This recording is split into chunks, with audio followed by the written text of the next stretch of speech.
தலைப்பாகிய சமாதானத்தை குறித்து மறுபடியும் இன்றைக்கு தியானிப்போம். And our text will be the same text. Kindly read Zechariah 6th chapter verse 13 alone. நேற்று வாசித்த அதே வசனம் சகரியா 6ஆம் அதிகாரம் 13ஆம் வசனம் மட்டும்.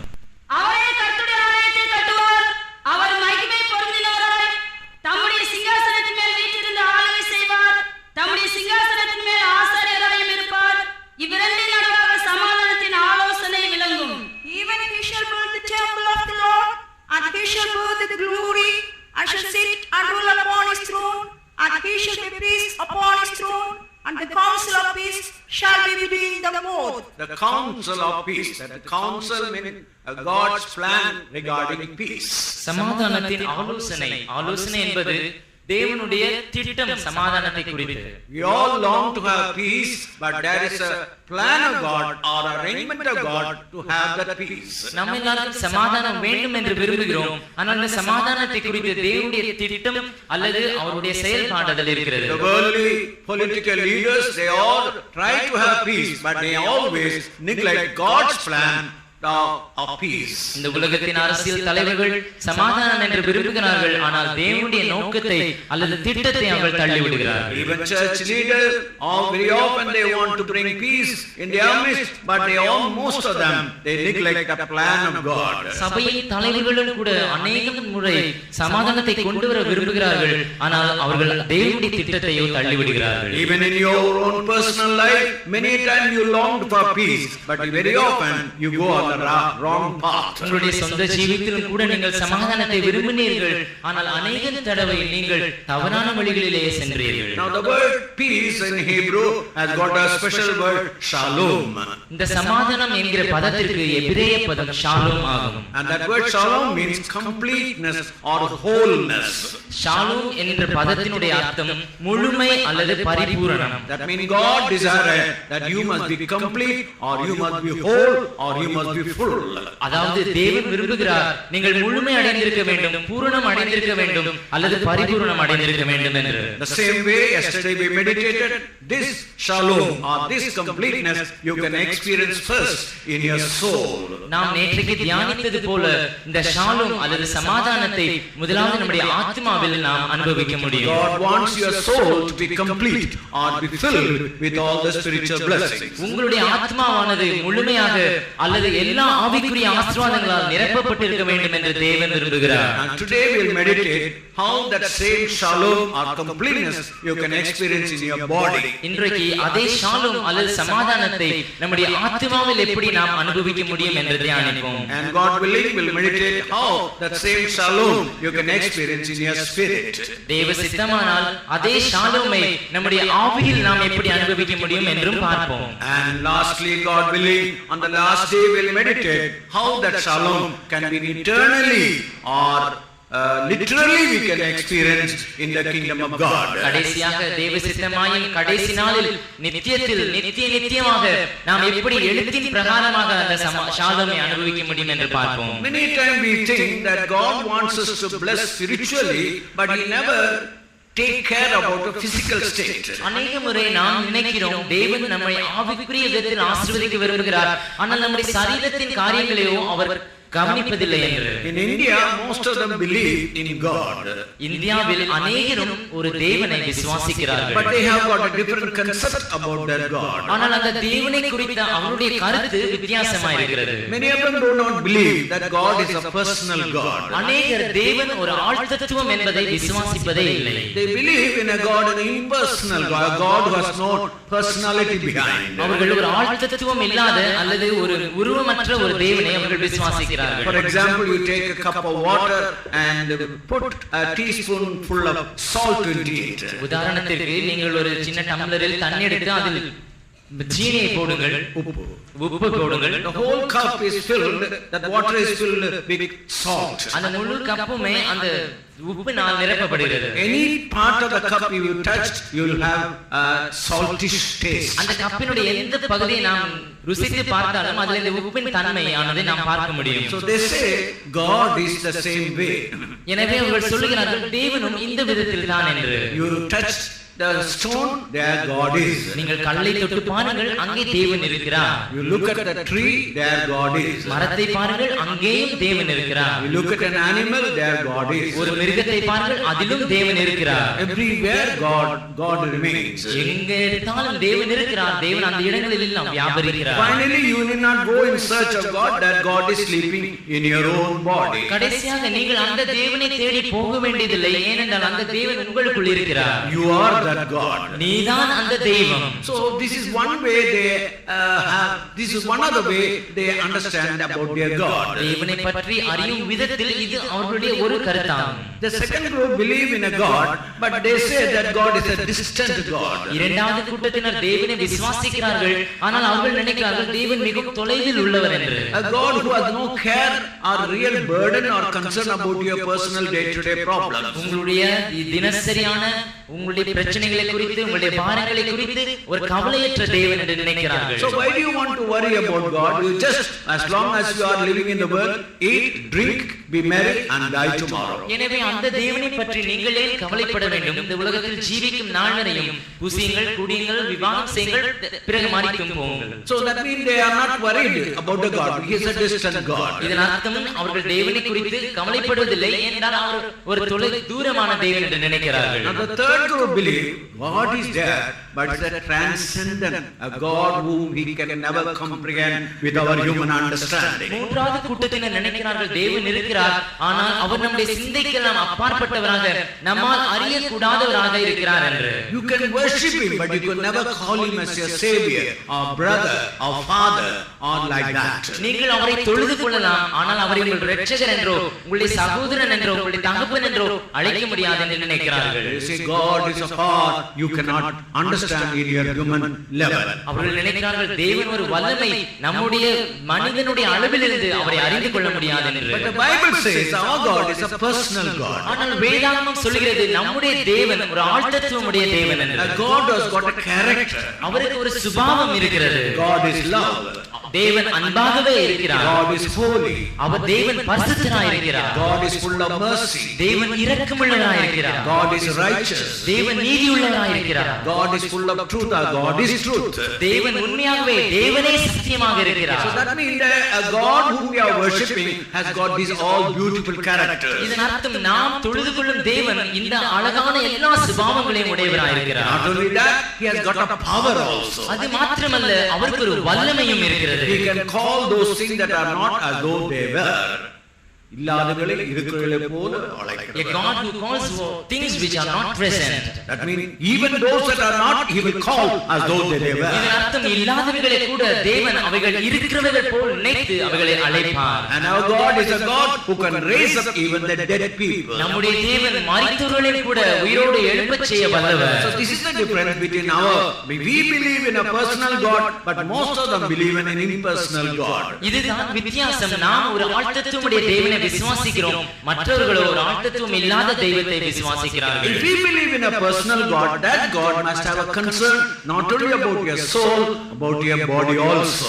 இந்த நாம் விசுவாசிக்கிற தேவன், தொழுது கொள்ளும் தேவன் நம்முடைய ஆத்மாவை பற்றி மாத்திரமல்ல, நம்முடைய சரீரத்தை குறித்து கவலை உள்ளவராய் இருக்க வேண்டும். That's why 3rd John verse 2 we read. எனவே தான் நான் 3 யோவான் 2 வசனத்தில் இவ்விதம் வாசிக்கிறோம். பிரியமானவனே, உன் ஆத்மா வாழ்கிறது போல நீ எல்லாவற்றிலும் வாழ்ந்து சுகமாய் இருக்கும்படி வேண்டுகிறேன். Beloved, I wish above all things that thou mayest prosper and be in health, even as this soul prospereth. Now here say, as you prosper in your spiritual life, you must also prosper in your health or in your body.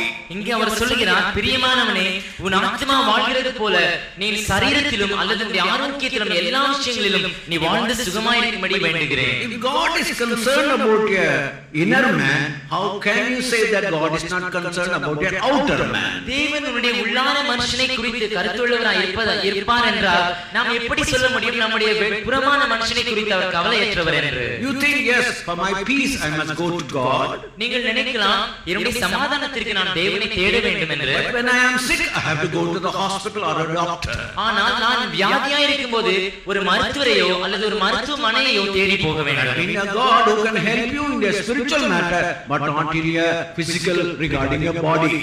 அப்படி என்றால் தேவனுடைய ஆவிக்குரிய விதத்தில் உங்களுக்கு உதவி செய்ய முடியும், ஆனால் உங்களுடைய சரீர பிரகாரமான விதத்தில் அவரால் உதவி செய்ய இயலாது என்றுதான் பொருள். If that is so, that is what is the purpose of that God. இதன் கருத்து இப்படி இருக்கும் என்றால் தேவன் இருப்பதன் நோக்கம் தான் என்ன? Read Romans 8 chapter verse 32. ரோமர் 8 அதிகாரம் 32 வசனத்தை வாசிப்போம். தம்முடைய சொந்த குமாரன் என்றும் பாராமல் நம் எல்லாருக்காகவும் அவரை ஒப்புக் கொடுத்தவர் அவரோட கூட மற்ற எல்லாவற்றையும் நமக்கு அருளாதிருப்பது எப்படி? He that spared not his own son, but delivered him up for us all, how shall he not with him also freely give us all things? That means the word all includes your physical health. இங்கே எல்லாம் என்கிற வார்த்தை உன்னுடைய சரீர பிரகாரமான காரியங்களை கூட அது உட்படுத்துகிறது. In that all your money matter, finance matters also included. உன்னுடைய பணத்தை குறித்த எல்லா விஷயங்களையும் பொருளாதார காரியங்களை குறித்த அது உட்படுத்துகிறது. In that all your education matter, your marriage, every aspect of your life is included in that all. உன்னுடைய படிப்பின் காரியங்கள், உன்னுடைய விவாக காரியங்கள், உன்னுடைய ஜீவிதத்தின் எல்லா அம்சங்களையும் அது உட்படுத்துகிறது. So you can safely trust that there is a God who can meet your soul need and you can meet your physical need. இந்த தேவனை என்னுடைய ஆத்மாவின் தேவைகளை சந்திக்க வல்லவர் என்றும் என்னுடைய சரீரத்தின் தேவைகளை சந்திக்க வல்லவர் என்றும் நீ முழு நிச்சயமாக அவரை நம்பலாம். But only thing, the order how to get that blessing is quite different. ஆனால் இந்த காரியங்களை எப்படி பெற்றுக்கொள்வது அந்த முறை அது வித்தியாசமானது. The communist people always told we want first food, clothes and clothing and housing. கம்யூனிஸ்ட்காரர்கள் எப்பொழுதும் சொல்வார்கள் முதலாவது எங்களுக்கு உணவு, உடை, இருப்பிடம் இவைதான் முதலாவது அத்தியாவசியம் என்று. Then if it is needed we will think about God. பிற்பாடு எங்களுக்கு தேவை என்றால் நாங்கள் தேவனை குறித்து சிந்திப்போம். If we don't want God first, we want first clothes, we want house, we want food and clothes and houses. முதலாவது எங்களுக்கு தேவன் தேவையில்லை, முதலாவது எங்களுக்கு உணவு, உடை, இருப்பிடம் இவைதான் எங்களுடைய முதன்மையான தேவைகள் என்று. For long 80 years they followed that principle in Russia. 80 நீண்ட வருடங்களாக ரஷ்யாவில் இந்த கொள்கையை அவர்கள் பின்பற்றினார்கள். But finally they realized it was not food, it is not clothes, it is not what they call housing that can satisfy inner man's need.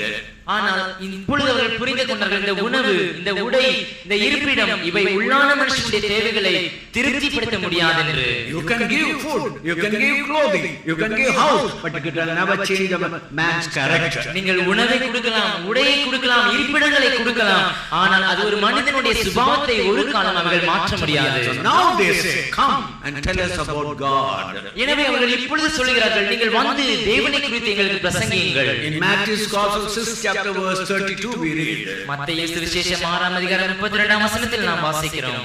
இவைகளெல்லாம் அஞ்ஞானிகள் நாடி தேடுகிறார்கள், இவைகளெல்லாம் உங்களுக்கு வேண்டியவை என்று உங்கள் பரமபிதா அறிந்திருக்கிறார். But after all these things do the Gentiles seek, for your heavenly Father knoweth that you have need of all these things. All these things you need and the heavenly Father knows that you need all these things. இவைகள் எல்லாம் உங்களுக்கு வேண்டியவைகள் என்று நீங்கள் இவைகள் உங்களை பெற்றுக்கொள்ள வேண்டும் என்று பிதா அறிந்திருக்கிறார். Seek ye first the kingdom of God. முதலாவது தேவனுடைய ராஜ்யத்தை தேடுங்கள் And his righteousness. அவருடைய நீதியையும் தேடுங்கள். For a long time I had a kind of a bitter experience with the Pentecostal people. நீண்ட காலமாக இந்த பெந்தேகோஸ்தே ஜனங்களை குறித்து எனக்கு ஒரு கசப்பான அனுபவம் இருந்தது. I come from an Anglican or a CSI family. நான் ஒரு ஆங்கிலிக்கன் அல்லது CSI சபையை சேர்ந்தவன். My grandfather was the archdeacon, a very important post in Palayutta Bishop House. என்னுடைய தாத்தா அவர்கள் சபையிலே முக்கியமான பதவி அதாவது ஆர்ச் டீக்கன் என்ற பதவியை வகித்து வந்தார்கள் பாளையங்கோட்டையில். I had no desire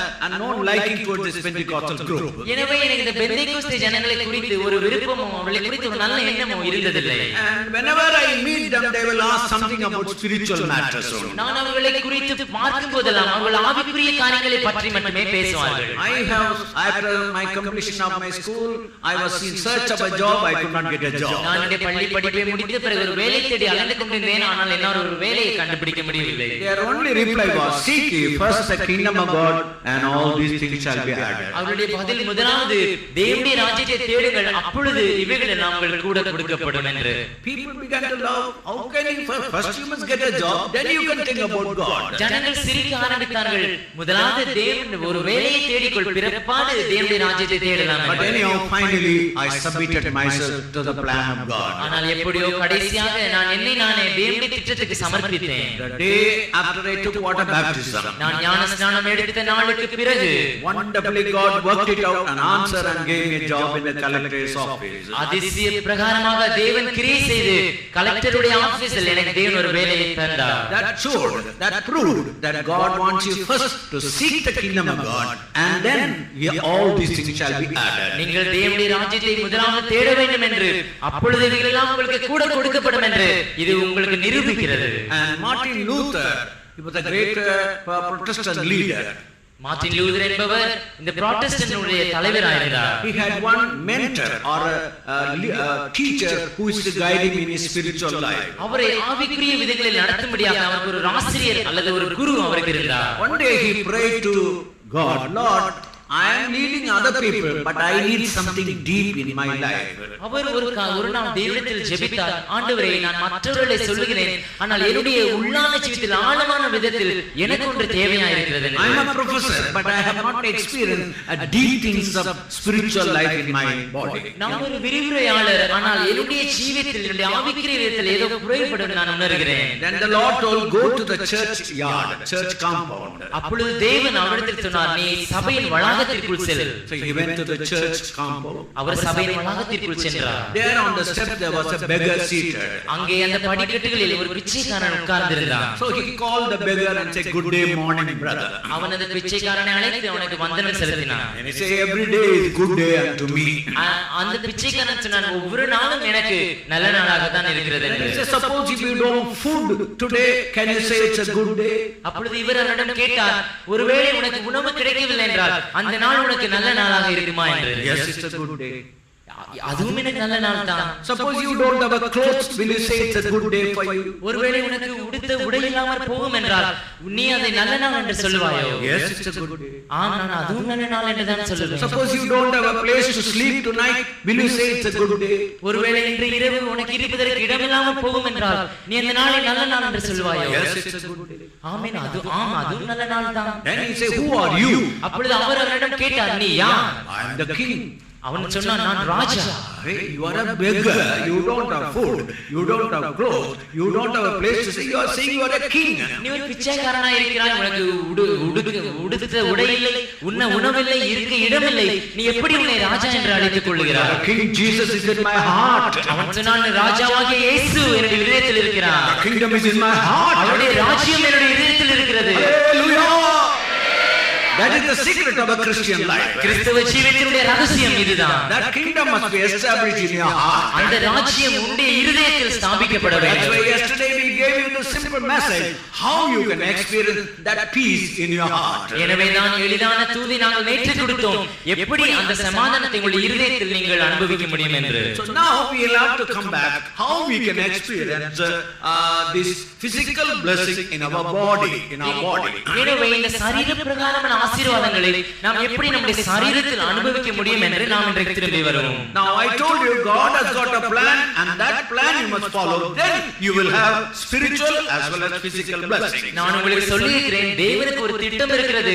அந்த திட்டத்தை நீங்கள் கடைபிடிக்கும் போது நீங்கள் ஆவிக்குரிய விதத்திலும் சரீர பிரகாரமான விதத்திலும் ஆசீர்வதிக்கப்பட முடியும். In Luke's Gospel 12th chapter, லூக்கா சுவிசேஷம் 12ஆம் அதிகாரத்தில் you find a parable of a rich man. அங்கே ஒரு ஐஸ்வர்யவானை குறித்த உவமையை நாம் படிக்கிறோம். He had enough and then he was able to gather enough things and collect them all in stores. அவனுக்கு எல்லாம் போதுமானவையாக இருந்தது, மீதமுள்ளவைகளை அவன் களஞ்சியங்களில் சேர்த்து வைக்கவும் அவனுக்கு இருந்தது. And then he told to the soul, be happy, you can forever be satisfied. அப்பொழுது அவன் தன் ஆத்மாவை நோக்கி சொன்னான், என் ஆத்மாவே நீ திருப்தியா இருக்கலாம், உனக்குள்ளது எல்லாவற்றையும் நான் சேர்த்து வைத்திருக்கிறேன் என்று. Such a man we can say he's a wise man from the worldly point of view. உலகத்தின் கண்ணோட்டத்திலிருந்து நாம் சொல்லலாம் அப்படிப்பட்ட ஒரு மனிதன் ஒரு புத்தியுள்ள மனிதன் என்று. Because he has earned and he has gathered and he has stored. அவன் சம்பாதித்திருக்கிறான், அவன் உபயோகித்திருக்கிறான், மீதமுள்ளவர்களை சேர்த்தும் வைத்திருக்கிறான். But in verse 12:20 we read,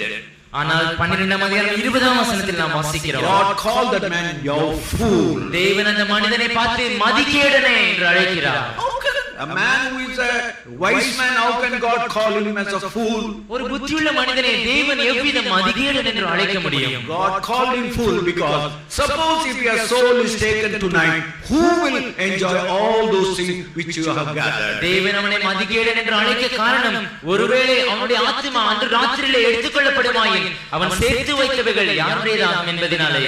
That's why in 1 Timothy 6 chapter 17 verse we read, 1 தீமோத்தேயு 6ஆம் அதிகாரம் 17ஆம் வசனத்தில் நாம் வாசிக்கும்போது, இவ்வுலகத்திலே ஐஸ்வர்யம் உள்ளவர்கள் இருமாப்பான சிந்தையுள்ளவர்களாய் இராமலும் நிலையற்ற ஐஸ்வர்யத்தின் மேல் நம்பிக்கை வையாமலும் நாம் அனுபவிக்கிறதற்கு சகலவித நன்மைகளையும் நமக்கு சம்பூர்ணமாய் கொடுக்கிற ஜீவனுள்ள தேவன் மேல் நம்பிக்கை வைக்கவும்.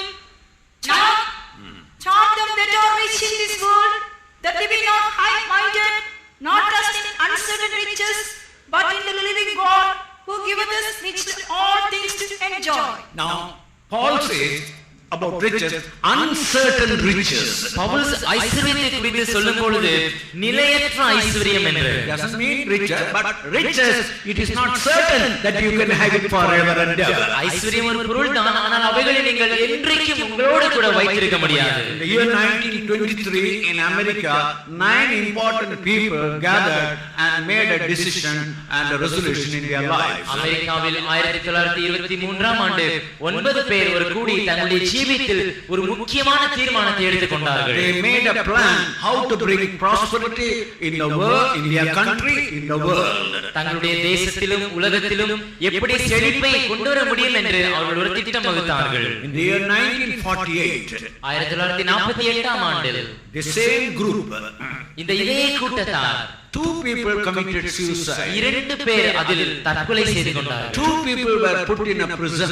மற்றும் 2 பேர் சிறையில் அடைக்கப்பட்டார்கள். And those one who was put in a prison was the cabinet secretary of the president. அதில் சிறையில் அடைக்கப்பட்ட ஒருவர் ஜனாதிபதிக்கு அவர் செக்ரட்டரியாக இருந்தார். And 2 people, they were very rich people. They ended up like what they call beggars and paupers. மற்ற 2 பேர் மிகவும் ஐஸ்வர்யவான்களாக இருந்தார்கள். அவர்களால் ஒன்றுமில்லாத தரித்திரரை போல பிச்சைக்காரரை போல மாறிவிட்டார்கள். Their names and their position I have, but I am telling you, 9 people, 1923 they were on the top, 1948 they were no more. அவருடைய பெயர்களும் அவருடைய ஸ்தானங்களும் என்னிடத்தில் இருக்கிறது, ஆனால் அவர்களை சொல்வதில்லை.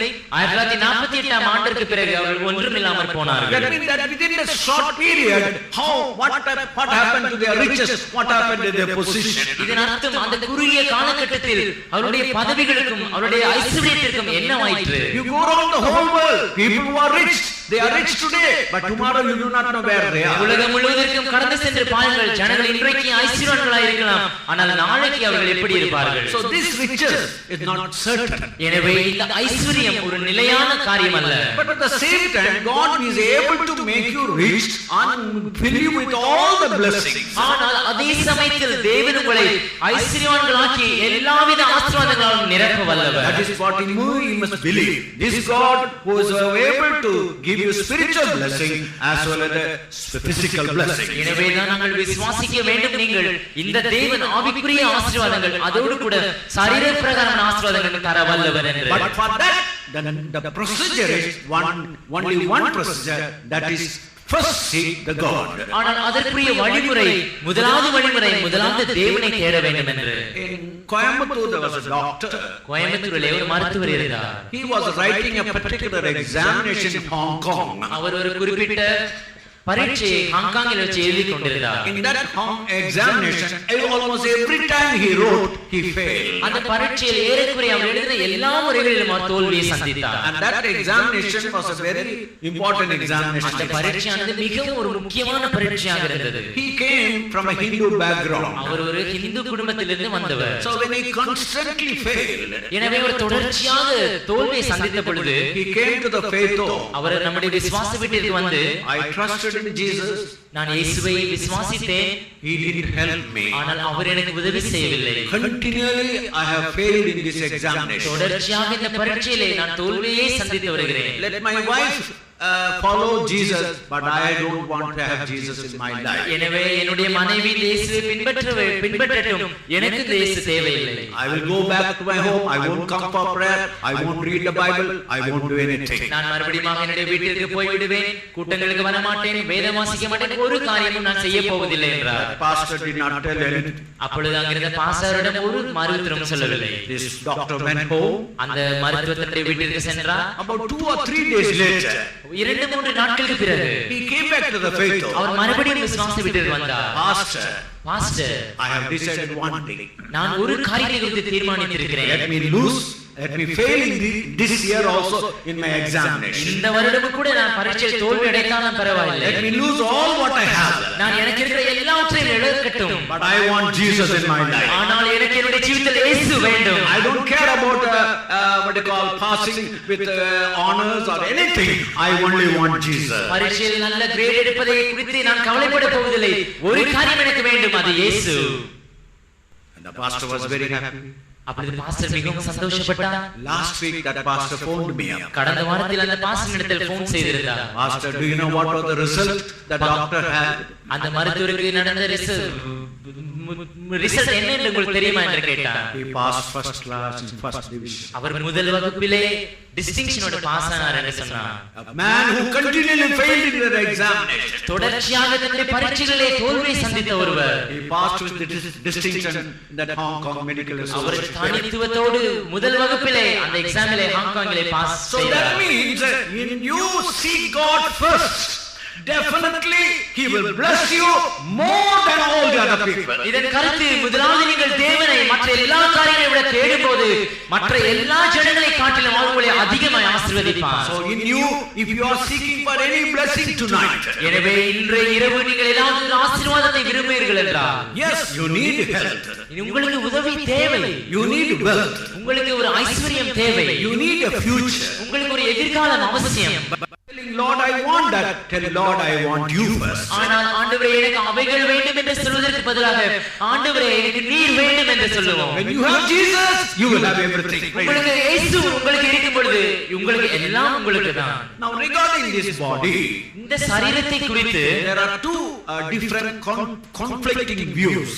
இரண்டு முரண்பாடான கருத்துகள் இருக்கிறது. One is mythological, or the Eastern religions, how they treat, how they consider about this body. புராணப்படியாக இந்த கிழக்கத்திய புராணங்கள் கிழக்கத்திய நாடுகளில் இந்த சரீரத்தை குறித்து என்ன சொல்கிறார்கள் என்று. Then the second view about how the Bible speaks about this body. இரண்டாவது கருத்து இந்த வேதாகமம் சரீரத்தை குறித்து என்ன சொல்கிறது. And most of the Eastern religions and philosophers thought the body was a maya.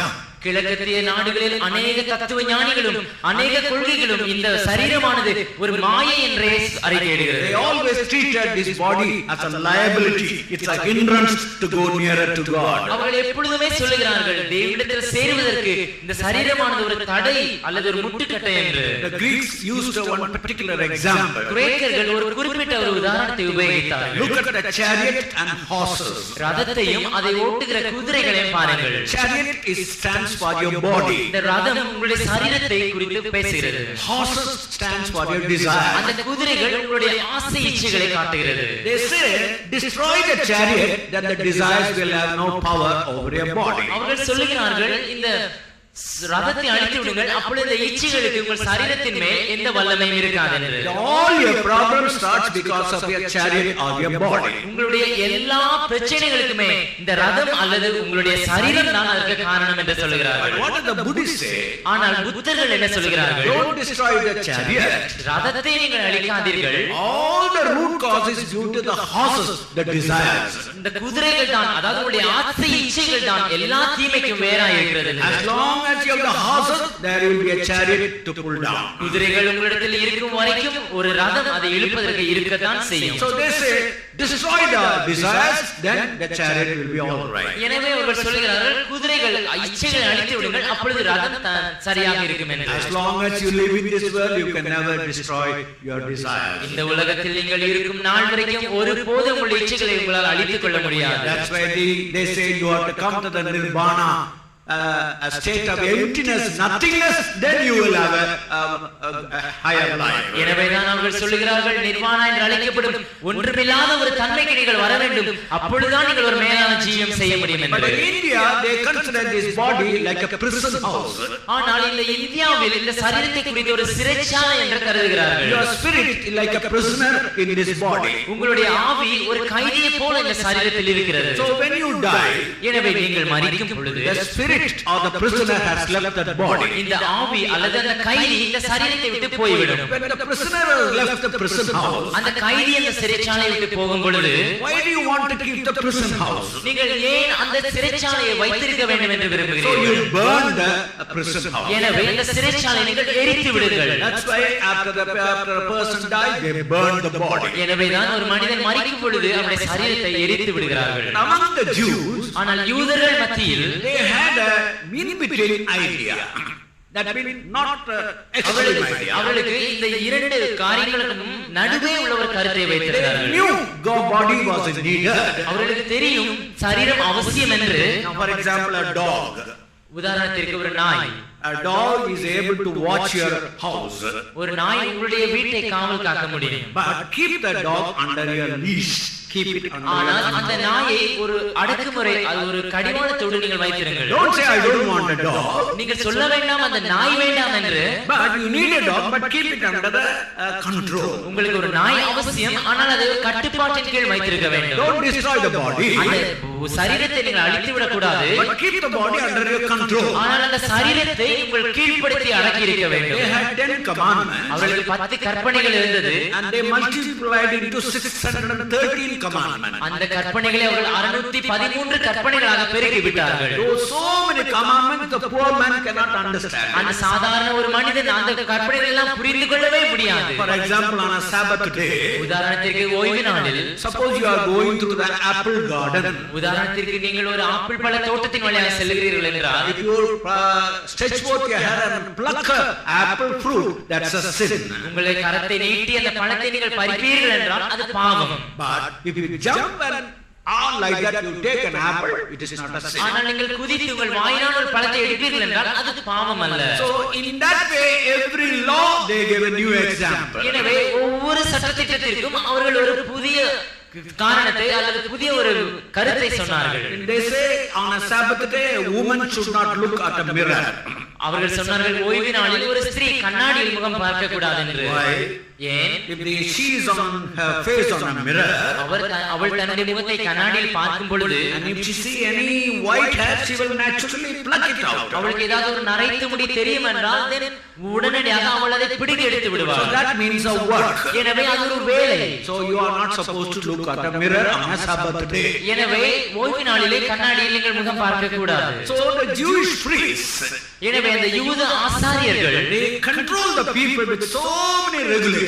ஜனங்களை இந்த பலவிதமான சட்டதிட்டங்களினால் அவர்கள் அடக்கி வந்தார்கள். That is the regulations regarding their food, regarding their clothing, regarding their house, regarding their married life, regarding every aspect they have to go to the priest. தங்களுடைய உணவை குறித்து, வீடுகளை குறித்து, சரீரத்தை குறித்து, விவாக காரியங்களை குறித்து, எல்லா காரியங்களை குறித்து அவர்கள் அடக்கி வைத்தார்கள். They were like a dog under control. அவர்கள் அந்த நாய் கட்டுப்பாட்டின் கீழ் இருக்கிற ஒரு நாய் போல இருந்தார்கள். But when Jesus came into the world, ஆனால் இயேசு இந்த உலகத்திற்கு வந்த பொழுது, read John's Gospel 8th chapter verse 36.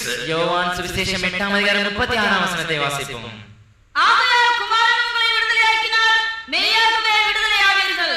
If the Son therefore shall make you free, you shall be free indeed. Whenever Jesus spoke about you will be delivered from the slavery, எப்பொழுதெல்லாம் இயேசு நீங்கள் அடிமைத்தனத்திலிருந்து விடுதலையாக்கப்படுவீர்கள் என்பதை குறித்து பேசினாரோ, but they always objected. We are not slaves. They said always we are not slaves. ஆனால் அந்த முறையெல்லாம் அவர்கள் எதிர்த்தார்கள், நாங்கள் அடிமைகள் அல்ல, நாங்கள் சுயாதீனர் என்று. But Jesus told you, if you commit sin, you are a slave of sin. ஆனால் இயேசு சொன்னார், பாவம் செய்வீர்கள் என்றால் நீங்கள் பாவத்திற்கு அடிமைகள் என்று. Only Jesus, if the Son alone can deliver you from the bondage. குமாரன் மட்டுமே உங்களை அந்த அடிமைத்தனத்திலிருந்து விடுதலையாக்க முடியும். Let me once again go back to that example, chariot and horses. மறுபடியும் நான் அதே உதாரணம், ரதமும் குதிரை, அந்த உதாரணத்துக்கு நான் கடந்து செல்லட்டும். Chariot is good. ரதம் நல்லதுதான், Horses are good. குதிரைகளும் நல்லதுதான். What you need is a good chariot. ஆனால் உங்களுக்கு ஒரு நல்ல ரத சாரதி அவசியம். If a good chariot comes and takes control of your life, your body is good, your desires are good. ஒரு நல்ல சாரதி வந்து அந்த ரதத்தை தன்னுடைய கட்டுப்பாட்டின் கீழ் கொண்டு வருவான் என்றால் உங்களுடைய சரீரமும் நல்லதுதான், உங்களுடைய ஆசைகளும் நல்லதுதான். For example, take a knife.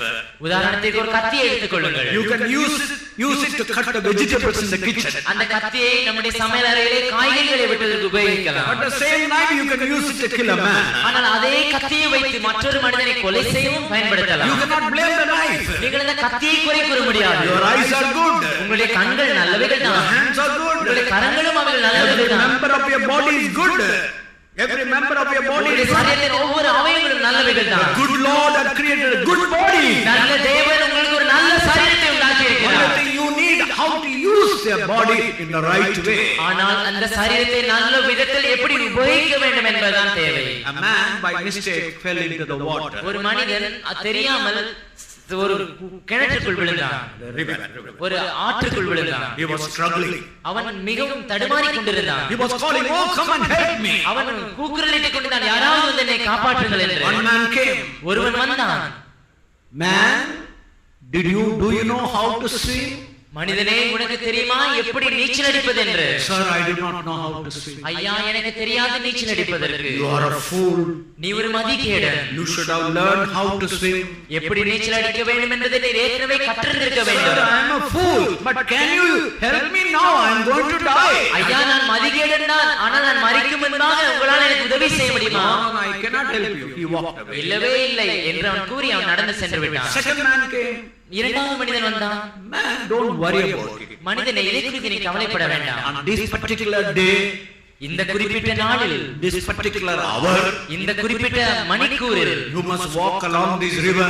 நீ இந்த குறிப்பிட்ட ஆற்றின் வழியாக நடக்க வேண்டும். And it so happened, your vidhi, you must fall into the water. உன்னுடைய விதியின்படி நீ இந்த தண்ணீருக்குள் விழுந்தாய். So don't worry, according to your faith, தலைவிதி எழுதியிருக்கப்பா தண்ணிக்குள்ள கடல் சாகும். எனவே இதை குறித்து கவலைப்பட வேண்டாம். It is your fate and therefore you struggle inside the Sir, water. can anyone help me now?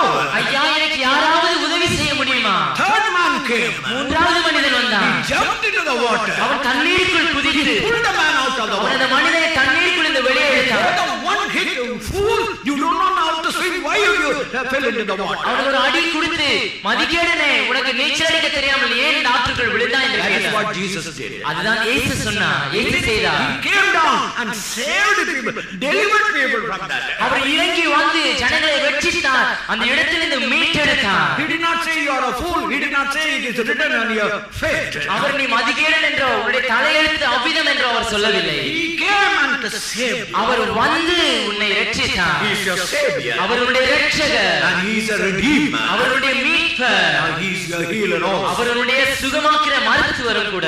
Now in Psalm 139 verse 14, சங்கீதம் 139:14 வசனத்தில், நான் பிரமிக்கத்தக்க அதிசயமாய் உண்டாக்கப்பட்டபடியால் உம்மை துதிப்பேன்.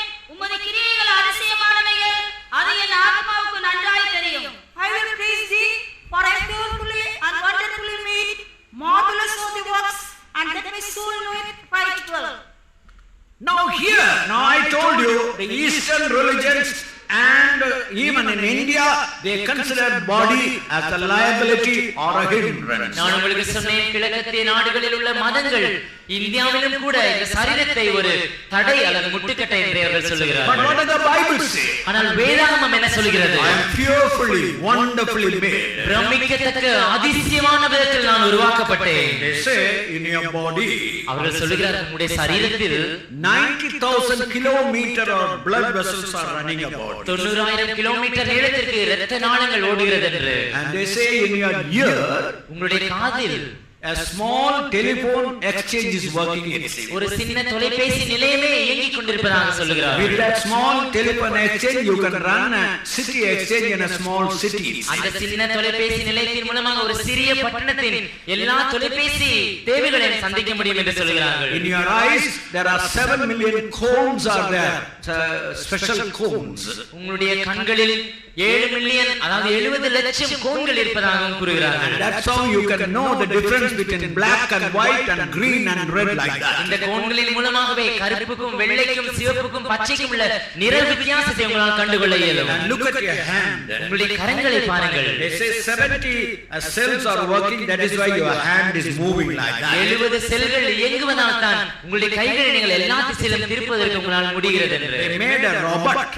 அவர்கள் ஒரு இயந்திர மனிதனை செய்தார்கள். They could only make that robot to move the hand like this. அந்த இயந்திர மனிதனை அவர்கள் கையை முன்னும் பின்னுமாக அசைக்க மட்டும்தான் அவர்களால் இயக்க முடியும். But they could not make that hand move like that. ஆனால் அந்த கரத்தை அவர்களால் சுழல வைக்க முடியவில்லை. Now look at your stomach. உங்களுடைய வயிற்றை பாருங்கள். There is a particular acid that will burn any type of skin. அதில் ஒரு குறிப்பிட்ட அமிலம் இருக்கிறது. அது எப்பேற்பட்ட அதால் எரித்து விட முடியும். But yet your skin is not burned. ஆனால் இன்னும் கூட உங்களுடைய தோலானது வெந்து போகவில்லை. So when you look at your body, there are so many things, but when you look at your body, எனவே உங்களுடைய சரீரத்தை குறித்து நீங்கள் பார்க்கிறது अनेक காரியங்கள் இருக்கிறது. it's a wonderfully, fearfully God has made. பிரமிக்கத்தக்க விதத்தில் அதிசயப்படத்தக்க விதத்தில் தேவன் அதை சிருஷ்டித்திருக்கிறார். How can that God, after making it so fearfully and wonderfully made, allow this body to be ruined by sickness?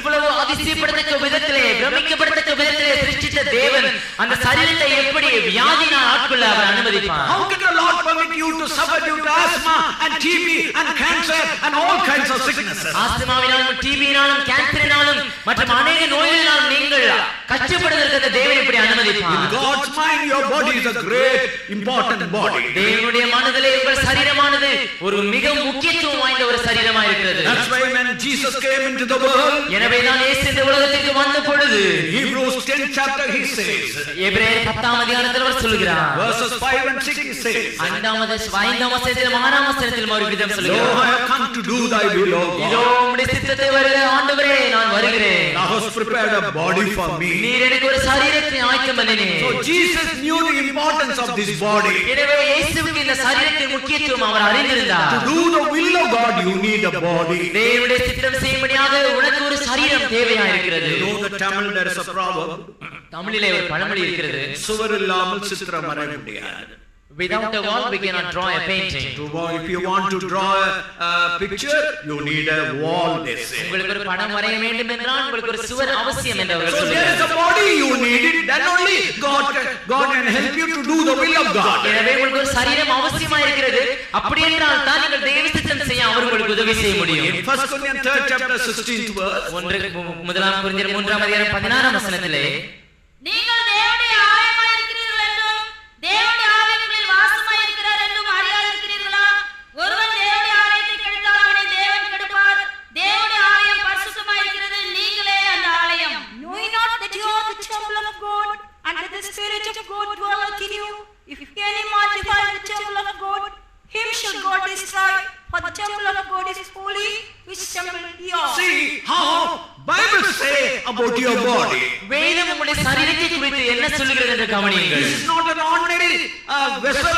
This is not a prison house. This is not a liability. இது ஒரு சாதாரண ஒரு பாண்டம் அல்ல, இது ஒரு ரதம் அல்ல, இது ஒரு சிறைச்சாலை அல்ல. This is a temple of the living God. அது ஜீவனுள்ள தேவனுடைய ஆலயமாய் இருக்கிறது. The Holy Spirit dwells in your body. பரிசுத்த ஆவியானவர் உங்களுடைய சரீரங்களிலே வாசம் பண்ணுகிறார். That's why we have to keep your body very careful. எனவே தான் உங்களுடைய சரீரத்தை நீங்கள் மிகவும் கவனமாய் பாதுகாத்துக் கொள்ள வேண்டும். 1 John 3rd chapter 8th verse. 1 யோவான் 3ஆம் அதிகாரம் 8ஆம் வசனத்திலே பாவம் செய்கிறவன் பிசாசினால் உண்டாயிருக்கிறான். ஏனெனில் பிசாசானவன் ஆதி முதல் பாவம் செய்கிறான்.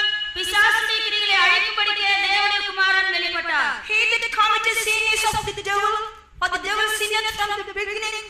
For this purpose the Son of God was manifested, that he might destroy the works of the devil. In John's Gospel 10th chapter 10th verse, Jesus told, யோவான் சுவிசேஷம் 10ஆம் அதிகாரம் 10ஆம் வசனத்திலே இயேசு சொன்னார், the thief cometh to steal, to kill and to destroy. திருடன் திருடவும் கொல்லவும் அழிக்குமே அன்றி வேறொன்றுக்கும் வரான். And the thief is Satan. அந்த திருடன் தான் பிசாசு. He has come and he has stolen your health. He has almost destroyed your perfect health in your body. அவன் வந்து உங்களுடைய ஆரோக்கியத்தை, உங்களுடைய பரிபூர்ண ஆரோக்கியத்தை எல்லாம் அவன் திருடி சென்றிருக்கிறான். Now what did John say? ஆனால் யோவான் இங்கே என்ன சொல்கிறார்? Son of God appeared to destroy the works of the devil. தேவனுடைய குமாரன் பிசாசுடைய கிரியைகளை அழிக்கும்படிக்கே வெளிப்பட்டார். He not only came into the world to destroy the power of Satan regarding sin.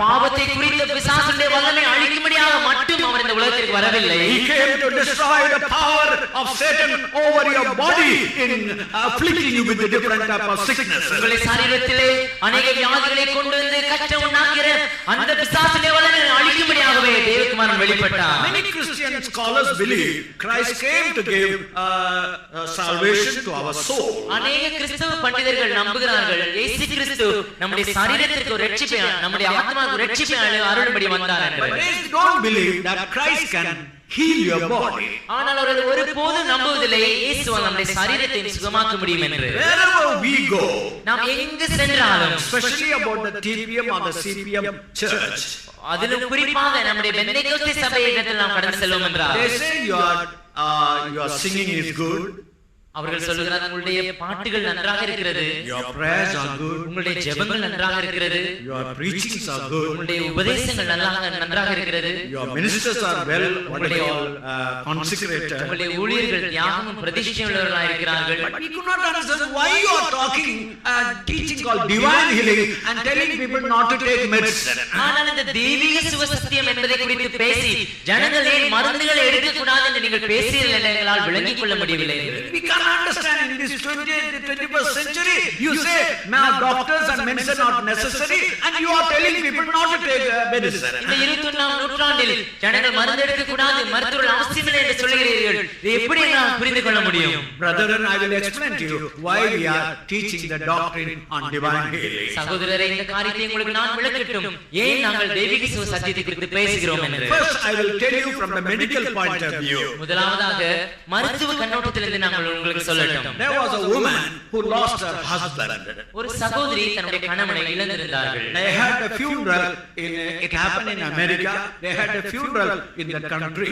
அமெரிக்காவிலே அவர்களுக்கு அந்த அடக்க ஆராதனை நடந்து கொண்டிருந்தது. It was a cold winter day and the place was almost filled with ice. அது மிகவும் ஒரு குளிர்ச்சியான ஒரு காலமாக இருந்தது. அந்த இடம் முழுவதுமே பனிக்கட்டினால் நிறைந்தது. And during the funeral service broken her back. அவர்கள் தன்னுடைய முதுகை உடைத்துக் கொண்டார்கள். And then she was confined to bed and she was kept in a special ward. பிற்பாடு அவர்கள் ஒரு பிரத்யேக அறையிலே தன்னுடைய படுக்கையிலே எப்பொழுதும் இருந்தார்கள். One doctor was assigned go and help and treat that woman. அப்பொழுது ஒரு மருத்துவர் அவர்களுக்கு நியமிக்கப்பட்டு அந்த சகோதரிக்கு மருத்துவம் பார்க்கும்படியாக நியமிக்கப்பட்டார். They told be very careful that woman has lost her husband. ஆனால் அவர்கள் சொன்னார்கள் அந்த மருத்துவர் நீங்கள் மிகவும் கவனமாக இருக்க வேண்டும் ஏனென்றால் அந்த சகோதரி தன்னுடைய கணவனை இழந்திருக்கிறார்கள். And she had fallen and had broken her back. அவர்கள் விழுந்து தன்னுடைய முதுகெலும்பை உடைத்துக் கொண்டார்கள். So naturally she will talk to you in a very angry mood. எனவே அவர்கள் மிகவும் கோபத்துடன் தான் உங்களுடன் பேசுவார்கள். When he went, the doctor went to the room where that woman was lying. ஆனாலும் இந்த சகோதரி படுத்திருந்த அந்த அறைக்கு அந்த மருத்துவர் சென்றார். And he opened the door. அவர் கதவை திறந்த பொழுது This woman got up in her bed. அந்த சகோதரி தன்னுடைய படுக்கையிலே எழுந்திருந்தார்கள். Doctor, மருத்துவரே, what help I can do for you? நான் உங்களுக்கு என்ன உதவி என்னால் செய்ய முடியும்? I have come to help you. You are asking me what help you can do for me. உங்களுக்கு உதவி செய்ய முடியாது நான் வந்திருக்கிறேன். ஆனால் எனக்கு என்ன நீங்கள் உதவி செய்ய முடியும்? Doctor, I have lost my husband. மருத்துவரே, என்னுடைய கணவனை நான் இழந்து விட்டேன். My back is broken. என்னுடைய முதுகெலும்பு உடைந்து விட்டது. All my relatives, all my friends have forsaken me. என்னுடைய நண்பர்கள் உறவினர்கள் எல்லாம் என்னை கைவிட்டார்கள். But my God has not forsaken me. ஆனால் என்னுடைய தேவனை ஒருபோதும் கைவிடவில்லை. I am with my God. நான் என்னுடைய தேவனோடு இருக்கிறேன். What is this? You say you are in this critical condition, yet you say my God is with you. நீங்கள் இப்படி ஒரு இக்கட்டான நிலையில் இருக்கிறீர்கள், ஆனால் எப்படி நீங்கள் சொல்கிறீர்கள் தேவன் என்னோடு இருக்கிறார் என்று? For 40 years he began to research on the subject. 40 வருடங்களாக இந்த காரியத்தை குறித்து அவர் ஆராய்ச்சி செய்ய தொடங்கினார். Finally he submitted a paper in America. கடைசியாக அமெரிக்காவில் இதை குறித்து அவர் கட்டுரையை சமர்ப்பித்தார். What was the sum and substance of the paper? அந்த கட்டுரையினுடைய சாராம்சம் என்ன? Whenever a person falls sick, எப்பொழுதெல்லாம் ஒரு மனிதன் வியாதியா இருக்கிறானோ he became isolated from his close people. தனக்கு மிகவும் நெருங்கினவர்களிடத்திலிருந்து அவன் தூரமாக்கப்படுகிறான். Sickness isolates you. Sickness. வியாதி உன்னை மற்றவர்களை விட்டு பிரிக்கிறது. There you become a lonely person, isolated person. அப்பொழுது நீங்கள் ஒரு தனிமையாக்கப்பட்டவராக, தனியாக்கப்பட்டவராக, முற்றிலும் வேறு பிரிந்திருக்கிறீர்கள். There is a vacuum comes in your life. உங்களுடைய ஜீவிதத்திலே ஒரு வெற்றிடம் வருகிறது. And that vacuum can only be first solved by God, not by medicine. அந்த வெற்றிடம் முதலாவது தேவனால் மட்டுமே, மருந்துகளால் ஒருபோதும் நிரப்பப்பட முடியாது. When he first submitted the paper, the medical association and in America they rejected the paper. அவர் முதலாவது அந்த கட்டுரை சமர்ப்பித்த போது மருத்துவர்களுடைய கூட்டமானது அந்த பேப்பரை முதலாவது நிராகரித்தது. But they went through it, they analyzed it. ஆனால் அவர்கள் அந்த கட்டுரையை முழுவதுமாக படித்து அதை அவர்கள் விவாதித்த போது Now they have accepted it. இப்பொழுது அவர்கள் அதை ஏற்றுக்கொண்டிருக்கிறார்கள். They say we can give medicine, we can give any type of medical help. அவர்கள் சொல்லுகிறார்கள் நாங்கள் மருந்துகளை கொடுக்க முடியும், மருத்துவ உதவிகளை செய்ய முடியும் என்று. As long as that man's inner need is not met, no perfect healing could come. ஆனால் அந்த மனிதனுடைய உள்ளான தேவை சந்திக்கப்படாதிருக்கும் வரைக்கும்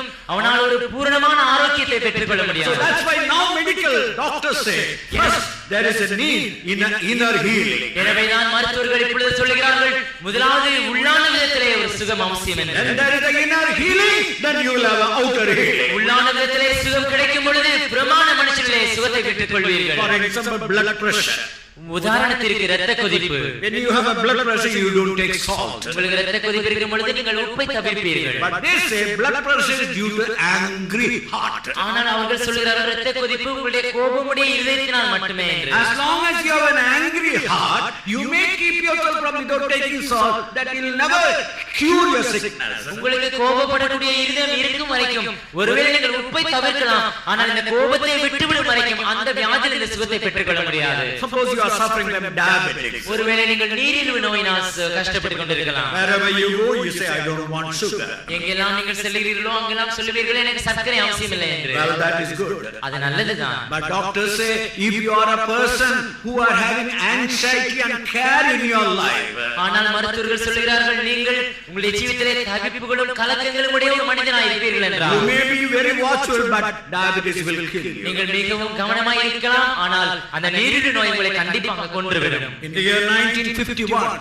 1951 ஆண்டிலே I had diabetes. எனக்கு நீரிழிவு நோய் இருந்தது. My senior pastors told, there is no hope for you.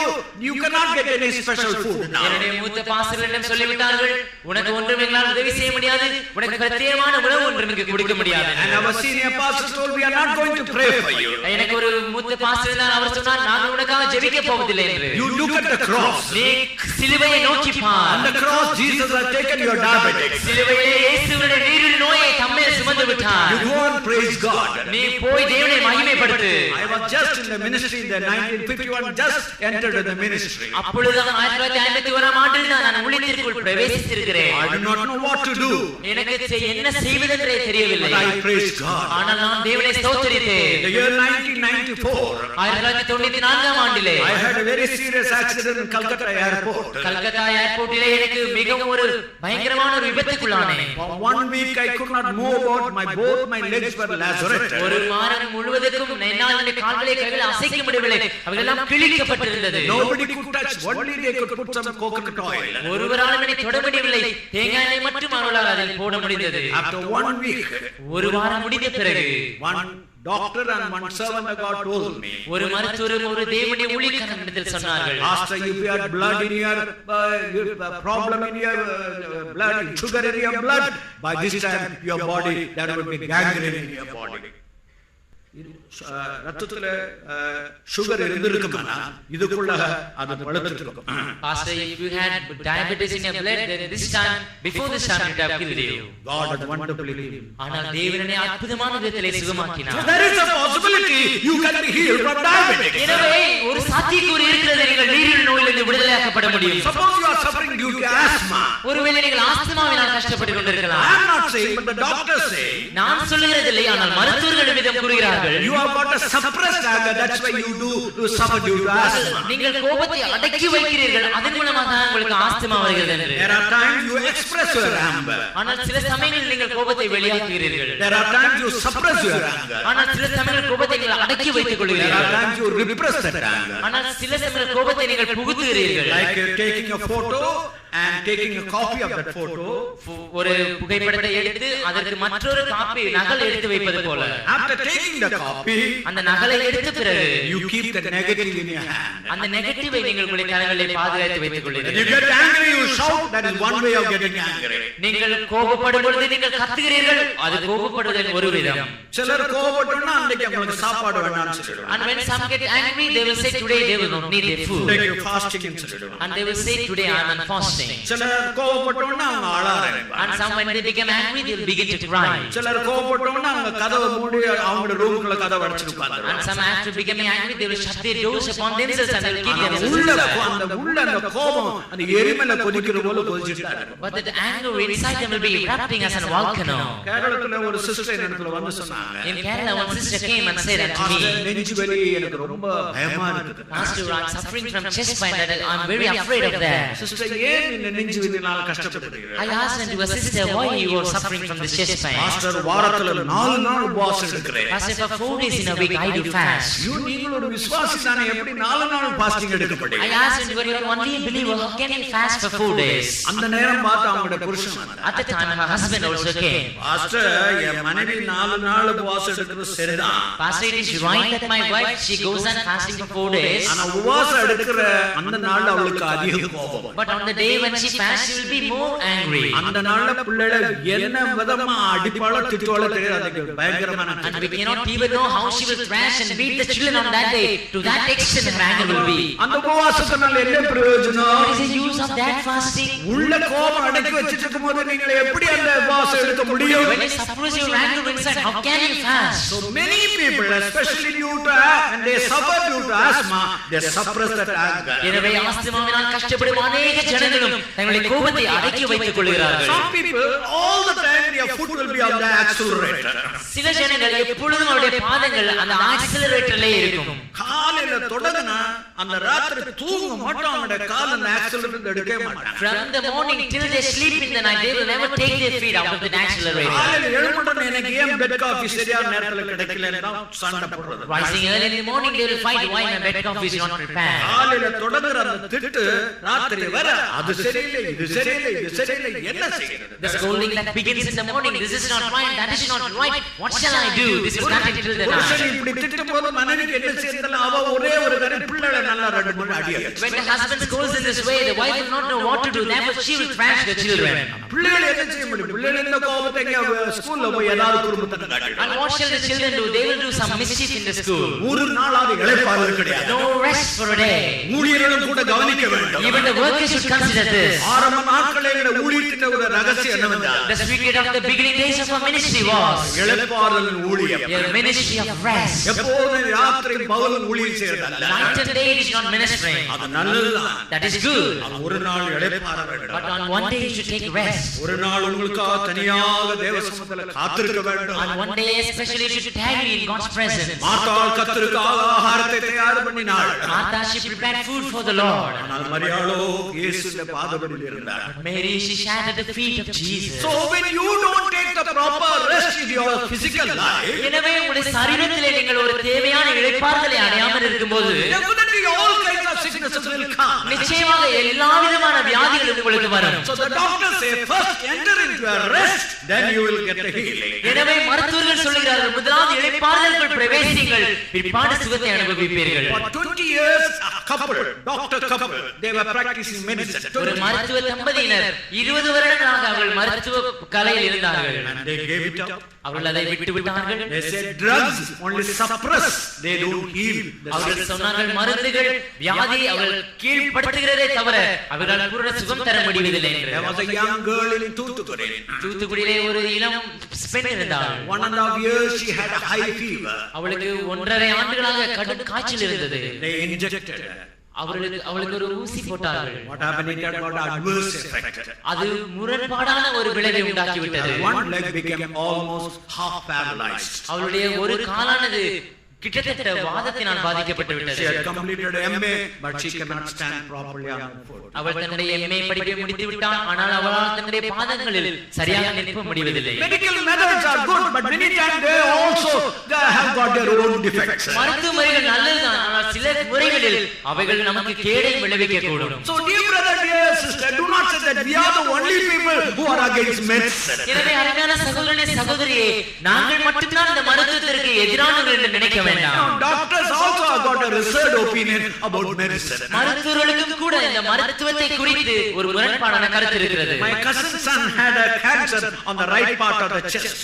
என்னுடைய உறவின் முறையான ஒரு நபருக்கு தன்னுடைய வலது நெஞ்சிலே ஒரு கேன்சர் புற்றுநோய் இருந்தது. He was admitted in the Vellore Medical Hospital. அவர் வெல்லூர் மெடிக்கல் ஹாஸ்பிடலில் அட்மிட் ஆயிருந்தார். They gave an injection of those days about 25 years ago.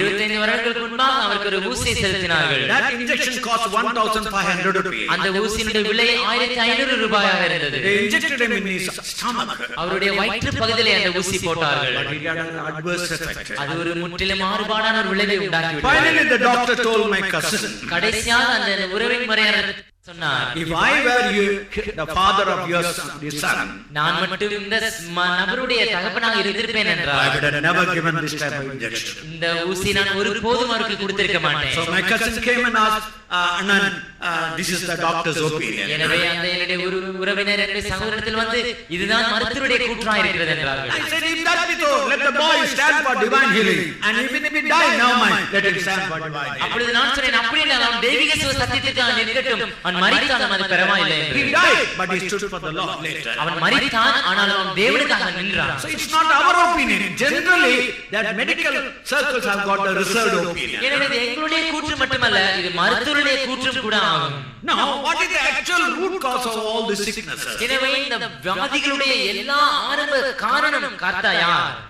Now in John's Gospel, 5th chapter, 14th verse. யோவான் சுவிசேஷம் 5ஆம் அதிகாரம் 14ஆம் வசனம். அதற்கு பின்பு இயேசு அவனை தேவாலயத்திலே கண்டு, இதோ நீ சொஸ்தமானாய், அதிக கேடானதொன்றும் உனக்கு வராதபடி இனி பாவம் செய்யாதே என்றார். After that Jesus findeth him in the temple and said unto him, Behold, thou art made whole, sin no more, lest the worst things come unto thee. For 38 years that man was sick. 38 வருடங்களாக அந்த மனிதன் வியாதி படுக்கையில் இருந்தான். Jesus did not tell him that you have committed sin. இயேசுவிடம் சொல்லவில்லை நீ பாவம் செய்தாய் என்று.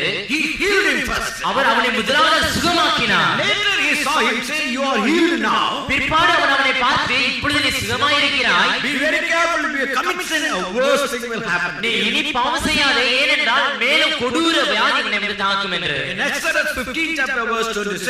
யாத்ராகமம் 15ஆம் அதிகாரம் 26ஆம் வசனத்திலே, நீ உன் தேவனாகிய கர்த்தரின் சத்தத்தை கவனமாய் கேட்டு, அவர் பார்வைக்கு செம்மையானவைகளை செய்து, அவர் கட்டளைகளுக்கு செவி கொடுத்து, அவருடைய நியமங்கள் யாவையும் கைக்கொண்டால், நான் எகிப்திற்கு வரப்பண்ணின வியாதிகளில் ஒன்றையும் உனக்கு வரப்பண்ணேன், நானே உன் பரியாரியாகிய கர்த்தர் என்றார். And said, If thou wilt diligently hearken unto the voice of the Lord the God, and will do that which is right in his sight, and will give ear to his commandments, and keep all his statutes, I will put none of these diseases upon thee, which I have brought upon the Egyptians, for I am the Lord that healeth thee. For more than 400 years, the children of Israel were slaves in the land of Egypt. 400 ஆண்டுகளுக்கு மேலாக இஸ்ரவேல் ஜனங்கள் எகிப்திலே அடிமைத்தனத்தில் இருந்தார்கள். When they were sick, they went to the magicians of the Egypt. எப்பொழுதெல்லாம் அவர்கள் வியாதிப்பட்டார்களோ அப்பொழுது எகிப்திய மந்திரவாதிகளிடம் சென்றார்கள். These magicians had one particular name for their work. அந்த மந்திரவாதிகளுக்கு தங்களுடைய வேலைக்கு ஒரு குறிப்பிட்ட பெயர் வைத்திருந்தார்கள். ஃபார்மாஸ் என்பதுதான் அதனுடைய பதம். From that word pharmas only we have got pharmacy. அந்த ஃபார்மாஸ் என்னும் பதத்திலிருந்து தான் நாம் பார்மசி என்னும் பதத்தை So when எடுத்துக்கொள்கிறோம். the children of Israel, whenever they sick, they went to the pharmas and they got a cure. எப்பொழுதெல்லாம் இஸ்ரவேலர் வியாதியாயிருந்தார்களோ இந்த ஃபார்மாஸிடம் சென்றார்கள், அவர்கள் சுகம் பெற்றார்கள். But when they crossed the Red Sea, ஆனால் அவர்கள் செங்கடலை கடந்த பிறகு no pharmas, எந்த ஃபார்மாஸும் அங்கே இல்லை, no magician. எந்த மந்திரவாதிகளும் இல்லை. So they looked unto God. அவர்கள் தேவனை நோக்கி பார்த்தார்கள். God told him, "You hearken to my voice. அப்பொழுது தேவன் என்ன சொன்னார்? நீங்கள் என்னுடைய சத்தத்தை கவனமாய் If கேட்பீர்கள். you obey all what I have commanded you, நான் உங்களுக்கு கட்டளையிட்ட யாவையும் நீங்கள் கைக்கொண்டால் I will bring none other diseases which I brought upon the Egyptians. நான் எகிப்தியருக்கு வரப்பண்ணின வியாதிகள் ஒன்றை உங்களுக்கு வரப்பண்ணேன். I am the Lord that that healeth you. நானே உங்கள் பரியாரியாகிய கர்த்தர். In Deuteronomy 28th chapter, உபாகமம் 28ஆம் அதிகாரத்தில் தமிழ்ல மாத்திர வாசிங்கள் 22ஆம் வசனம். read only in Tamil. The கர்த்தர் 22nd உன்னை verse. ஈயினாலும், காய்ச்சலினாலும், உஷ்ணத்தினாலும், எரிபந்தத்தினாலும், வறட்சியினாலும், கற்காயினாலும், விஷப்பணியினாலும் வாதிப்பார். நீ அழியும் மட்டும் இவைகள் உன்னை பின்தொடரும். 27 28. The 27th and 28th verse. நீ குணமாகாதபடி கர்த்தர் உன்னை எகிப்தின் எரிபந்தமான பற்களினாலும், மூலவியாதினாலும், சொறியினாலும், சிறங்கினாலும் வாதிப்பார். கர்த்தர் உன்னை புத்தி மயக்கத்தினாலும், குருட்டாட்டத்தினாலும், மனத்திகைப்பினாலும் வாதிப்பார். 35. 35ஆம் வசனம். உன் உள்ளங்கால் தொடங்கி உன் உச்சந்தலை மட்டும் குணமாகாதபடிக்கு கர்த்தர் உன்னை முழங்காலிலும் தொடரிலும் கொடிய எரிபந்த பருக்கினாலும் வாதிப்பார். So among God gave very strict commandment to the children of Israel. எனவே தேவன் அவர்களுக்கு மிகவும் கண்டிப்பான ஒரு கட்டளை இஸ்ரவேலுக்கு கொடுத்திருந்தார். If you disobey my voice, நீங்கள் என்னுடைய வார்த்தைக்கு செவி கொடுக்காமல் போவீர்கள் என்றால் 14 types of sickness will come and afflict your body. 14 விதமான வியாதிகள் உங்களுடைய சரீரத்தை வேதனைப்படுத்தும். In Numbers 12 chapter 10th verse, என்னாகும் 12ஆம் அதிகாரம் 10ஆம் வசனத்தில் when Miriam spoke against Moses, Miriam மோசேக்கு விரோதமாக பேசின பொழுது she became a leper. அவள் ஒரு குஷ்டரோகியாக மாறிவிட்டாள். In 2 Kings 5th chapter verse 27, இரண்டாம் ராஜாக்கள் 5ஆம் அதிகாரம் 27ஆம் வசனத்தில் when Gehazi went after Naaman, Gehazi நாகமானை பின்தொடர்ந்து சென்ற பொழுது and when he took the gift that Naaman gave him, நாகமான் அவனுக்கு கொடுத்த பொருட்களை அவன் பெற்றுக்கொண்டு திரும்பின பொழுது he became a leper later. அவன் பிற்பாடு ஒரு குஷ்டரோகியாக மாறிவிட்டான். In 2 Chronicles 16 chapter இரண்டாம் நாளாகமம் 16ஆம் அதிகாரத்திலே verse 12, 12ஆம் வசனத்தில் King Asa became sick when he became proud.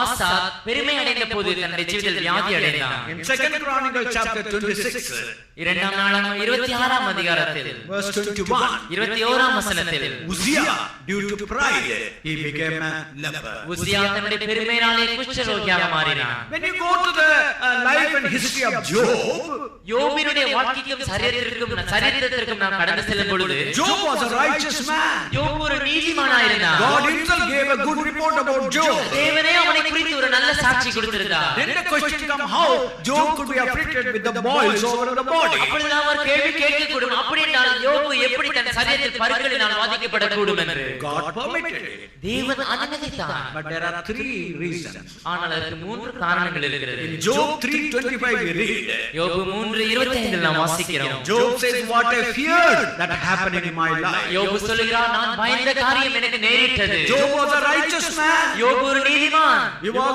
are worshiping God. அவன் தேவனை தொழுது கொண்டு வந்தான். But in the heart of heart there was a fear, something would happen, something would happen. ஆனால் அவருடைய இதயத்தின் அடியாழத்திலே ஒரு பயம் இருந்து கொண்டே இருந்தது. ஏதாவது தனக்கு நிகழ்ந்துவிடும், ஏதாவது தனக்கு நிகழ்ந்துவிடும் என்று. Brother, sister, if there is fear in your life, it will destroy your faith. சகோதரனே சகோதரியுடைய ஜீவிதத்தில் ஒரு பயம் இருக்கும் என்றால் அதனுடைய ஜீவித்தை அழித்துவிடும். Fear of death, மரண பயம், fear of future, எதிர்காலத்தை குறித்த பயம், fear of anything. எதை குறித்தாவது ஒரு பயம். If you have got that fear, you will not have faith to exercise. உங்களுக்கு அந்த பயம் இருக்கும் என்றால் நீங்கள் பரீட்சிக்கிறதுக்கு ஒரு விசுவாசம் இருக்காது. Before my conversion, என்னுடைய ரட்சிக்கப்படுவதற்கு முன்பாக I won't go out in the dark. நான் இருட்டிலே வெளியே தனியாக செல்ல மாட்டேன். மழை வந்து இடி விழும்போது சொல்லுவாங்க, நீ மூத்த மகன் வெளியில போக கூடாதுன்னு. When there is thundering and lightning, they will say, thou art the firstborn, thou should never go outside. ஆனால் ரட்சிக்கப்பட்ட பிறகு But after I got saved, ராத்திரி 12 மணிக்கு even at the 12 o'clock in the night, ஒரு நதியில தனியாய் போய் ஜெபம் பண்ணிருந்தேன். I went to a riverside and I have prayed all alone. அந்த நதி பக்கத்துல சுடுகாடு.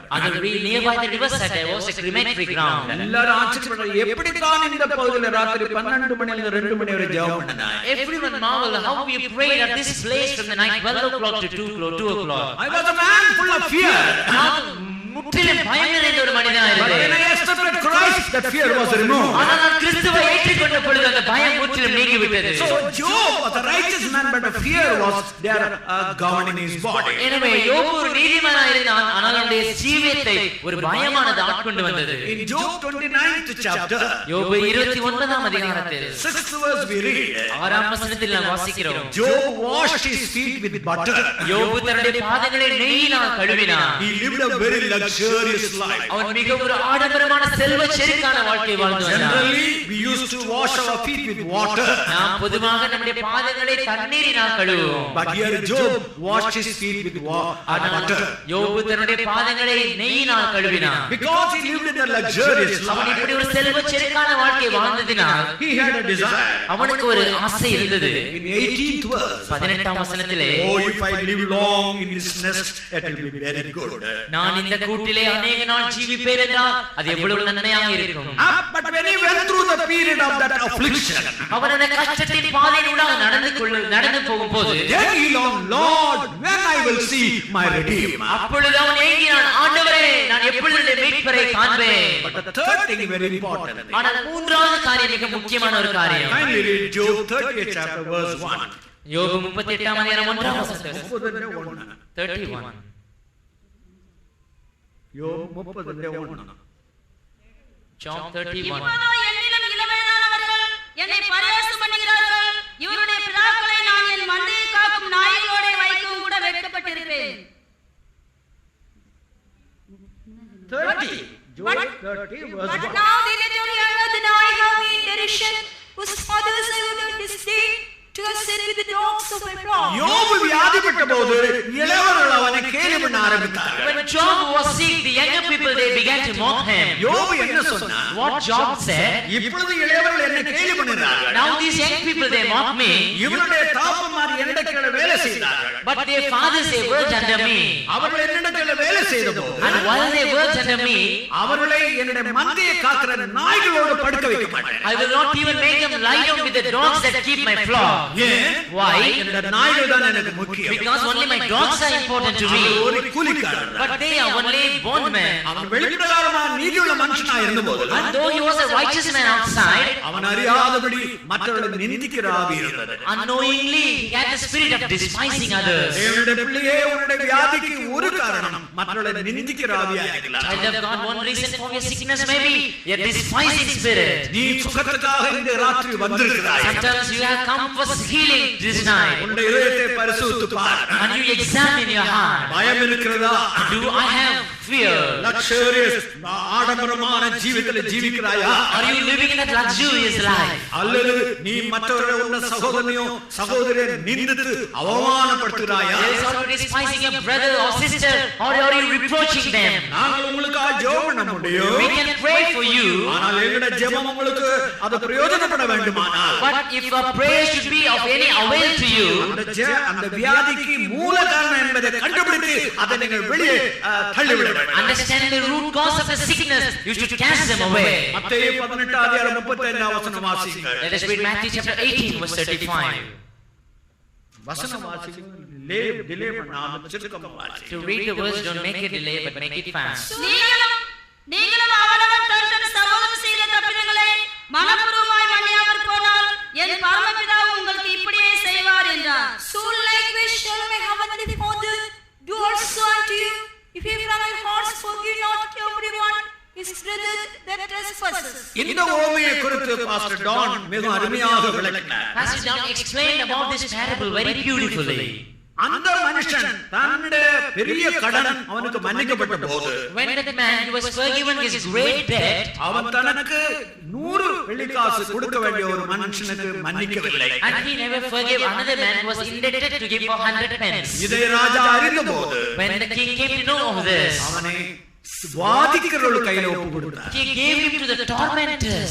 பாஸ்டர் டான் சொன்ன காரியம் என்னவென்றால், The thing which Pastor John said was, நீ மற்றவர்களை மன்னியாமல் இருக்கும்போது when you are not forgiving others, உன்னை வாதிக்கிறவர்கள் உன்னை வாதிக்கிற வியாதி உன்னை வாதிக்கும். those who are the tormentors, or else the sickness will torment you. நீ எவ்வளவு காலம் மற்றவர்களை மன்னிக்காமல் இருக்கிறாயோ, Till the time you do not forgive others, உன்னுடைய வியாதி ஒருபோதும் சுகமாகாது. your sickness will never be healed. இன்னைக்கு ராத்திரி உன்னுடைய வியாதி சுகமடைய வேண்டுமானால், If you should be healed of your sickness this night, எந்த வாழுக்கு விரோதமான காரியம் இருந்தாலும் மன்னித்து விடு. to whomever you have anything bitter, you forgive them. ஒரு சகோதரி ஜெபிக்க வந்தார்கள். To pray. அந்த பாஸ்டர் சொன்னாரு உன்னுடைய சகோதரி உன்னுடைய சிஸ்டர் மேல உனக்கு ஏதோ ஒரு கோபம் இருக்கு. The pastor said you have some anger over your sister. அவர் சொன்னாரு பாஸ்டர் எனக்கா ஜெபிங்க நீங்க எனக்கு வீட்டுடைய காரியம் சொந்த காரியத்தை கேக்குறீங்கன்னு கேட்டார். And she said, Pastor, please pray for me, but why you should ask about my personal and family matters? இல்ல அந்த காரியத்தை நீ சொன்னால் தான் உனக்கு ஜெபிப்பேன். Nay, only if you say that thing I will pray for you.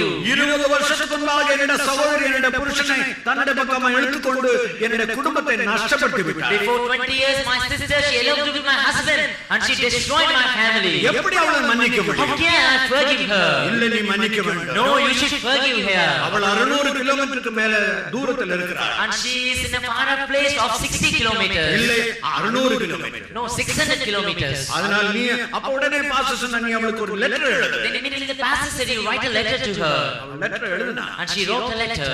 Post பண்ணல. But she never posted it. உள்ள போராட்டம். And a great struggle inside her. வியாதி அதிகப்பட்டு விட்டது. But the sickness increased. கடைசியா Finally, மிகவும் கஷ்டப்பட்டு போஸ்ட் ஆபீஸ்ல போய் with great difficulty going to the post office. லெட்டரை போட்டா. And she put the letter inside. உடனே ஒரு வல்லமை அவளை But தொடர்ந்து. immediately a great power touched her. வீட்டுக்கு வந்தா முற்றிலும் ஆசுரம். And when she returned home, she was completely healed. மன்னிக்கிற ஆவி இருக்கும்போது உங்களுடைய வியாதி இன்றைக்கு இந்த நிமிடத்துல சுகமடையும். When you have a forgiving spirit, right now, immediately your disease will be healed. அது மாத்திரமல்ல. Not only that, நீதிமொழிகள் 17 அதிகாரம் 22 வசனத்தை வாசிங்க. when you read Proverbs chapter 17 verse 22, Proverbs 17:22. Proverbs 17:22. மனமகிழ்ச்சி நல்ல ஔஷதம், முறிந்த ஆவியோ எலும்புகளை உலர பண்ணும்.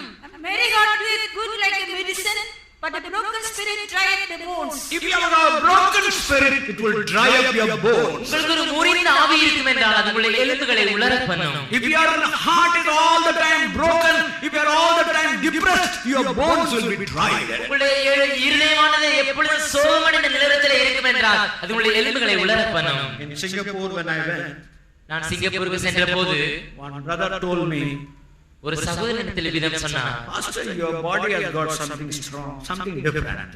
பாஸ்டர், உங்களுடைய சரீரத்திற்கு சில வித்தியாசமான காரியங்கள் இருக்கிறது. Your body is like a really strong. உங்களுடைய சரீரம் மிகவும் பலமுள்ளதா இருக்கிறது. I told him, I am not a முதலாளி. அப்பொழுது நான் I said, I am not the master, I am a தொழிலாளி. I am only a servant. I am working hard. நான் மிகவும் கஷ்டப்பட்டு உழைத்துக் கொண்டிருக்கிறேன். Daily I work hard. தினமும் நான் உழைக்கிறேன் அதிகமாக. Naturally my bones are strong. எனவே இயற்கையாகவே என்னுடைய எலும்புகள் மிகவும் புஷ்டியுள்ளவையாக There was a இருக்கிறது. time I was inwardly depressed. ஆனால் சில சமயம் நான் There was a time. ஒரு காலத்திலே நான் என் இதயத்தில் மிகவும் துக்கமடைந்தவனாக இருந்தேன். But now I rejoice. ஆனால் இப்பொழுதோ நான் மிகவும் களிகூறுகிறேன். Bones are getting new strength. என்னுடைய எலும்புகள் ஒரு புதிய பலனை பெற்றுக் கொள்கிறது. Tonight we rejoice in the Lord. எனவே இன்று இரவே கர்த்தரில் களிகூறுவீர்கள் என்றார். If you serve the Lord and with a rejoicing spirit, if you serve the Lord, மிகவும் ஒரு சந்தோஷமான ஆவியோடு தேவனை நீங்கள் தொழுது கொள்வீர்கள் என்றார். definitely God will wonderfully heal any type of sickness in your body tonight. நிச்சயமாகவே எந்தவித வியாதியையும் தேவன் உங்களுடைய சரீரத்திலிருந்து குணமாக்க முடியும். At home, read Isaiah 58th chapter. நீங்கள் உங்களுடைய வீட்டிலே இருக்கும்போது ஏசாயாவுடைய அதிகாரத்தை வாசித்து பாருங்கள். 58th chapter. 58ஆம் அதிகாரத்தை வாசித்து பாருங்கள். Verses 6 to 7. 6ஆம் அதிகாரம் 6ஆம் வசனத்தை 7ஆம் வசனத்தை வாசித்து பாருங்கள். And then 10 to 13. அப்பொழுது பிறகு 13ஆம் வசனத்தை வாசித்து 10 பாருங்கள். லிருந்து 13 வரை. 10 லிருந்து from the verse 10 to 13 onwards. 10ஆம் வசனத்திலிருந்து 13ஆம் வசனம் வரை. So that we may, when you read those verses, எனவே நீங்கள் அந்த வசனங்களை வாசிக்கும் பொழுது you will find different reason why you fall sick.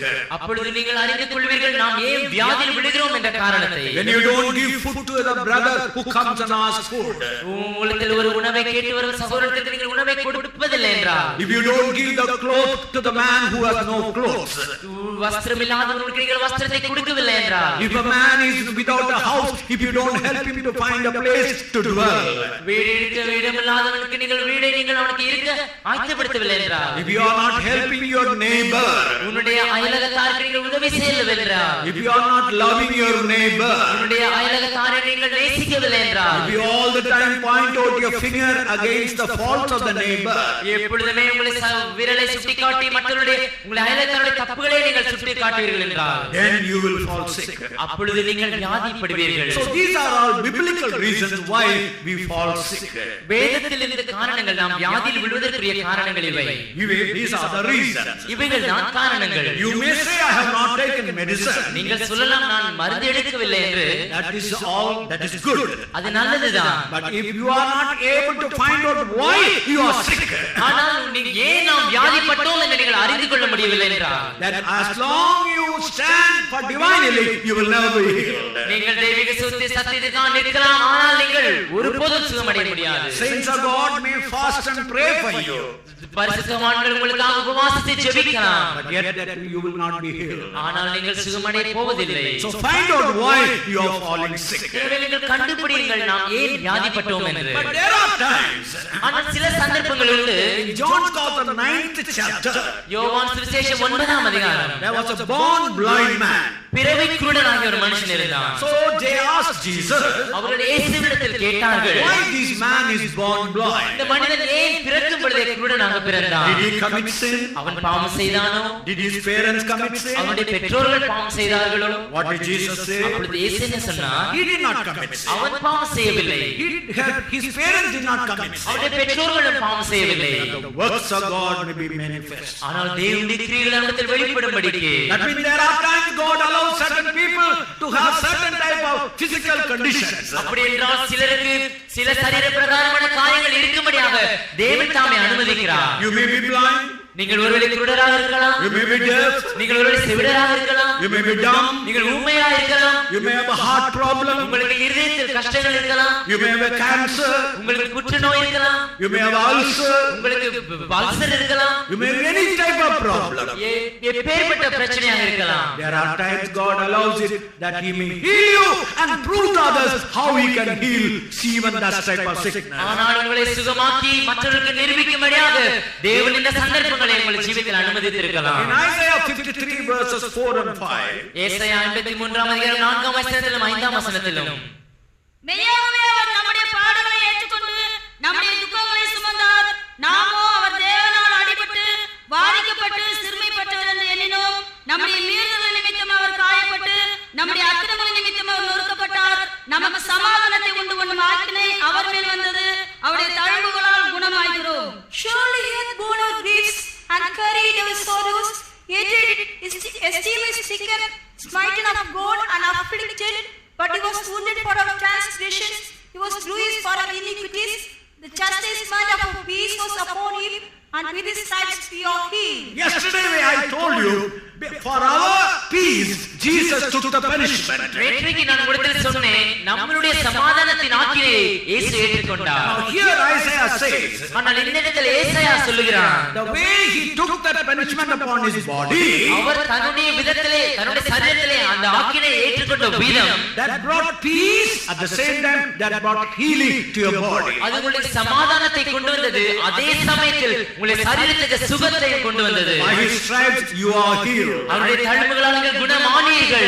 In 1 Peter 2nd chapter verse 24, முதலாம் பேதுரு 2ஆம் அதிகாரம் 24ஆம் வசனத்தில் Peter says, அங்கே பேதுரு சொல்லுகிறார், by his stripes you were healed. அவருடைய தழும்புகளால் நீங்கள் குணமாக்கப்பட்டீர்கள். Not you are healed, you are going to be healed, you are already healed. நீங்கள் குணமானீர்கள் என்றோ குணமாக போகிறீர்கள் என்றோ அல்ல, குணமாக்கப்பட்டீர்கள் ஏற்கனவே. In Matthew's Gospel 8th chapter, மத்தேயு சுவிசேஷம் 8ஆம் அதிகாரத்தில் 16 and 17 we read. 16ஆம் வசனத்திலும் 17ஆம் வசனத்திலும் There, once again read 16 and 17.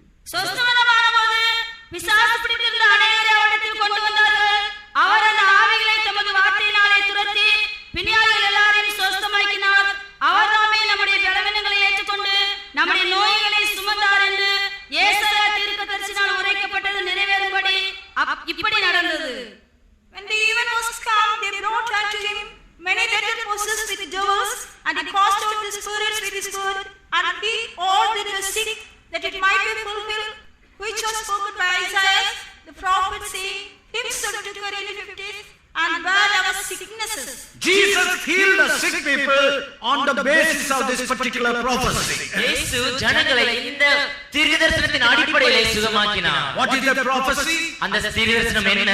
Himself took our infirmities and our sicknesses. அவர் தாமே நம்முடைய பலவீனங்களை ஏற்றுக்கொண்டு நம்முடைய நோய்களை சுமந்தார். Since Jesus had already carried your sicknesses and weaknesses on his body, இயேசு ஏற்கனவே நம்முடைய சரீரத்திலே உள்ள பலவீனங்களையும் வியாதிகளையும் சுமந்தபடியினால் you need not be under the power of sickness anymore. நீங்கள் மறுபடியுமாக அந்த வியாதியினுடைய வல்லமைக்கு கீழ் அடங்கி இருக்க வேண்டும் என்பது கட்டாயம் அல்ல.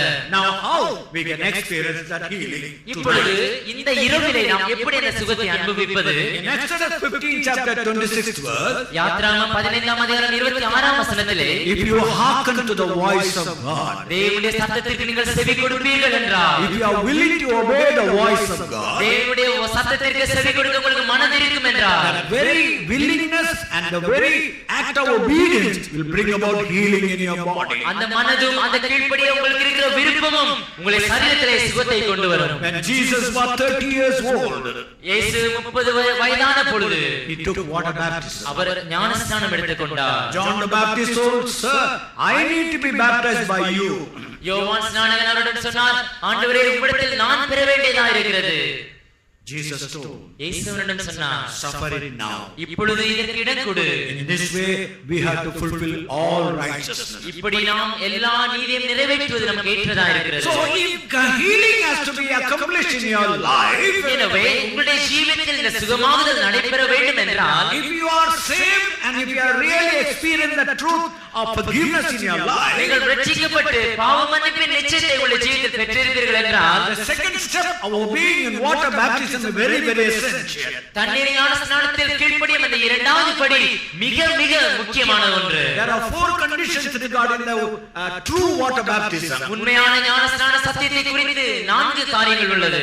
One, the first thing according to Mark's Gospel 16 chapter 16th verse, mark சுவிசேஷம் 16ஆம் அதிகாரம் 16ஆம் வசனத்தின் அடிப்படையில் முதலாவதாக, he that believeth and is baptized shall be saved. விசுவாசித்து ஞானஸ்நானம் பெறுகிறவனோ ரட்சிக்கப்படுவான். So the baptism can only be taken by a person who believes. எனவே ஞானஸ்நானம் விசுவாசிக்கிற ஒரு மனிதனால் மட்டுமே எடுக்கப்பட வேண்டும். Second, according to Mark's Gospel 1st chapter 10th verse, இரண்டாவதாக மார்க்கு சுவிசேஷம் 1ஆம் அதிகாரம் 10ஆம் வசனத்தின்படி, this baptism can only be taken by immersion. இந்த ஞானஸ்நானமானது முழுகுதலின் படி மாத்திரம் எடுக்கப்பட வேண்டும். Third, according to Matthew 28 verse 19, மூன்றாவதாக மத்தேயு சுவிசேஷம் 28ஆம் அதிகாரம் 19ஆம் வசனத்தின் அடிப்படையில், this baptism must be taken in the name of the Father, the Son and the Holy Ghost. இந்த ஞானஸ்நானமானது பிதா, குமாரன், பரிசுத்த ஆவியின் நாமத்தினாலே எடுத்துக்கொள்ளப்பட வேண்டும். And lastly, the fourth point, கடைசியாக 4வது காரியம், the one who baptizes you must be a person filled, anointed with the Holy Spirit. உங்களுக்கு ஞானஸ்நானம் கொடுக்கிறவர் அவர் ஏற்கனவே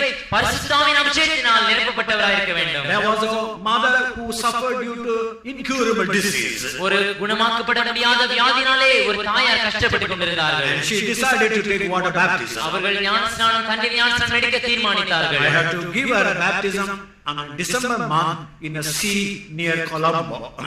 கொழும்புவின் அருகிலே ஒரு கடலிலே டிசம்பர் மாதத்திலே அவருக்கு ஞானஸ்நானம் கொடுக்க நான் வேண்டியதா இருந்தது. அந்த அம்மா சொன்னாங்க, ஐயா 17 வருஷம் நான் தண்ணீர் குளிர்ந்த தண்ணீர்ல குளித்ததே கிடையாது. The mother said unto me, Master, 17 long years I have never got myself into cold waters. இந்த டிசம்பர் மாசம் இந்த குளிரான காலத்துல இந்த கடல்ல எப்படி ஞானஸ்நானம் எடுப்பேன்? And this is a December month, and how can I be baptized in the sea in this cold time?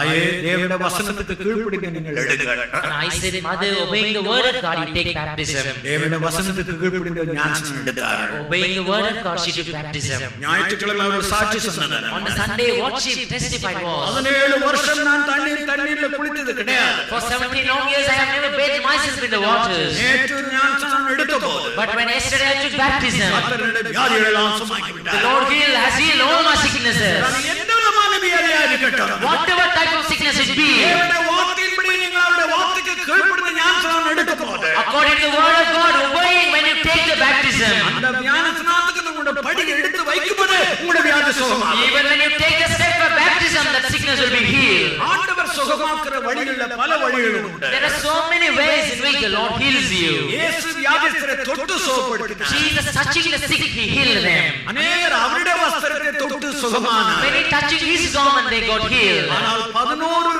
பெரிய அற்புதங்களை குறித்து கவனித்து பார்க்கும்போது But when we consider about 11 types of great miracles, 11 பெரிய அற்புதங்களால் வார்த்தையினால் மாத்திரம் சுகப்படுத்தினார். those great 11 miracles he did only by his word he healed them. 10 குஷ்டரோகிகள் அவரிடத்தில் வந்தார்கள். 10 lepers they came to him. அவர் அவர்களை தொடவில்லை. Jesus never touched them. நீங்கள் போய் ஆசாரியர் உங்களுக்கு காண்பீர்கள் என்று சொன்னார். You go and show yourselves to the priest, he said. அவர்கள் போகிற வழியிலே சுகமானார். While they returned in the way they were healed. கப்பர்நகூமிலிருந்து ஒரு அதிபதி வந்தார். A master from Capernaum he came unto Jesus. ஆண்டவரே என்னுடைய மகன் வியாதிப்பட்டு மரண தருவாயில். Oh Lord, my son is sick and he is at the point of death. கானா ஊருக்கும் கப்பர்நகூமுக்கும் 20 mile தூரம். And between Cana and Capernaum the distance is 20 miles.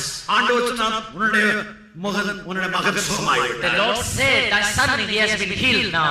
விசுவாசத்து பிரயாணம் தொடங்கினார். He believing he started his journey. பாதி வழியிலே அவருடைய வேலைக்காரர் வந்தார். Even in the middle of the journey his servants came against him. ஐயா நேற்று 1 மணிக்கு உங்களுடைய மகன் சுகமானார். Master, yesterday at 1 o'clock thy son was healed. அந்த 1 மணிக்கு தான் இயேசு சொன்னார் உன்னுடைய மகன் சுகமாயிட்டார். At 1 o'clock Jesus has said thy son is healed. கடந்த வருஷத்துக்கு முன்னாக In the year before last year, நாகர்கோயிலில் ஒரு சகோதரிக்கு 10 வருஷம் கட்டினால கஷ்டப்பட்டார். in Nagarkoil one sister she was suffering from a tumor for 10 long years. கோயம்புத்தூர்ல நாங்கள் 3 பேர் ஊழியர்கள் ஜெபித்துக் கொண்டிருந்தோம். And in Coimbatore we 3 the workers have gone for praying. ராத்திரி 2:30 மணிக்கு இருக்கும்.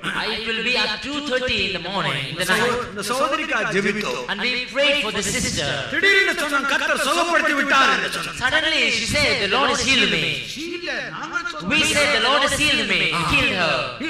அவங்களுக்கு என்ன சம்பவித்தது எங்களுக்கு தெரியாது. But we never knew what happened to her. நாங்கள் கோயம்புத்தூர்ல இருந்தோம். And we were in Coimbatore. காலையில 5:30 மணிக்கு In the morning at 5:15. அவர்கள் ஒரு மூப்பனுக்கு போன் செய்து சொன்னார்கள். And she prayed to phoning to an elder, she said. Brother 5:30 மணிக்கு இந்த கட்டி உடைந்தது. பிரதர் 5:30 மணிக்கு என்னுடைய கட்டி உடைந்தது. Brother, at 5:15 my tumor was broken. அந்த மூப்பன் சொன்னார்.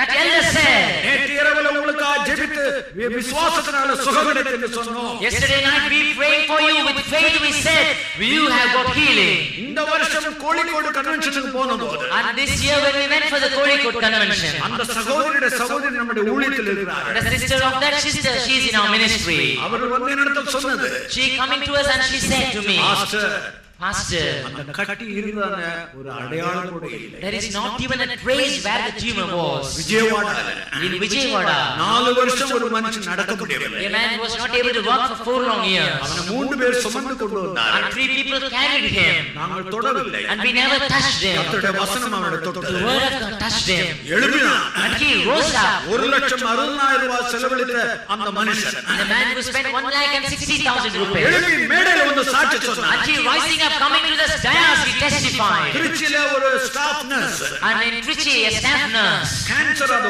அதனால கஷ்டப்பட்டு she was கொண்டிருந்தார். suffering from the cancer in her womb. அவர்கள் இந்த கூட்டத்தில தேவனுடைய செய்தியை கேட்டுக் கொண்டிருந்தார். And she was hearing the word of God in the meeting. கர்த்தருடைய வல்லமையானது உங்களை தொடுகிறது என்ற வார்த்தை கேட்டபோது When she heard the word that the power of God is, the word of God is touching you. ஆண்டவரே நீர் என்னுடைய சரீரத்தை தொடரும் என்று சொன்னார். And she said, Lord, you should touch my body. அவர்கள் பின்பதா சொன்ன ஒரு அக்கினி போன்ற ஒரு வல்லமை அவருடைய சரீரத்தை தொட்டதாக. Afterwards she said, she understood that a power like fire was touching her. அவர்கள் தங்களுடைய வீட்டுக்கு போனபோது And when she returned home, அந்த கேன்சர் அமிதமாக இறங்கி that cancer it was melted and it was gone. இப்போவும் அவர்கள் ஹொசூர் என்ற இடத்துல ஸ்டாஃப் நர்ஸ் ஆயிருக்கிறார். Even now she is serving in a place called Hosur. கர்த்தர் மெய்யானவர். The Lord is a true கர்த்தர் God. ஜீவிக்கிறார். The Lord is living. இயேசு மாறாதவர். Jesus is unchanging. வல்லமை இன்னும் மாறவில்லை. His power has not changed yet. ஹalleluya.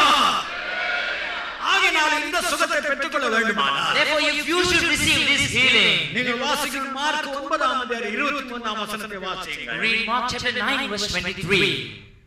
இயேசு அவனை நோக்கி, நீ விசுவாசிக்க கூடுமானால் ஆகும், விசுவாசிக்கிறவனுக்கு எல்லாம் கூடும் என்றார். Jesus said unto him, if thou canst believe, all things are possible to him that believeth. விசுவாசிக்கிறவனுக்கு எல்லாம் கூடும். He that believeth, for him all things are possible. இதை விசுவாசிக்கிறவங்க கையில வைத்து And those who believe this, lift up your hand. விசுவாசிக்கிறவனுக்கு எல்லாம் கூடும். To him that believeth, all things are possible. ஹalleluya. இரண்டாவது mark 11ஆம் அதிகாரம் 23ஆம் வசனம் வாசியுங்கள். Second, read Mark chapter 11 verse 23. எவனாயிலும் இந்த மலையை பார்த்து, நீ பெயர்ந்து சமுத்திரத்திலே தள்ளுண்டு போ என்று சொல்லி,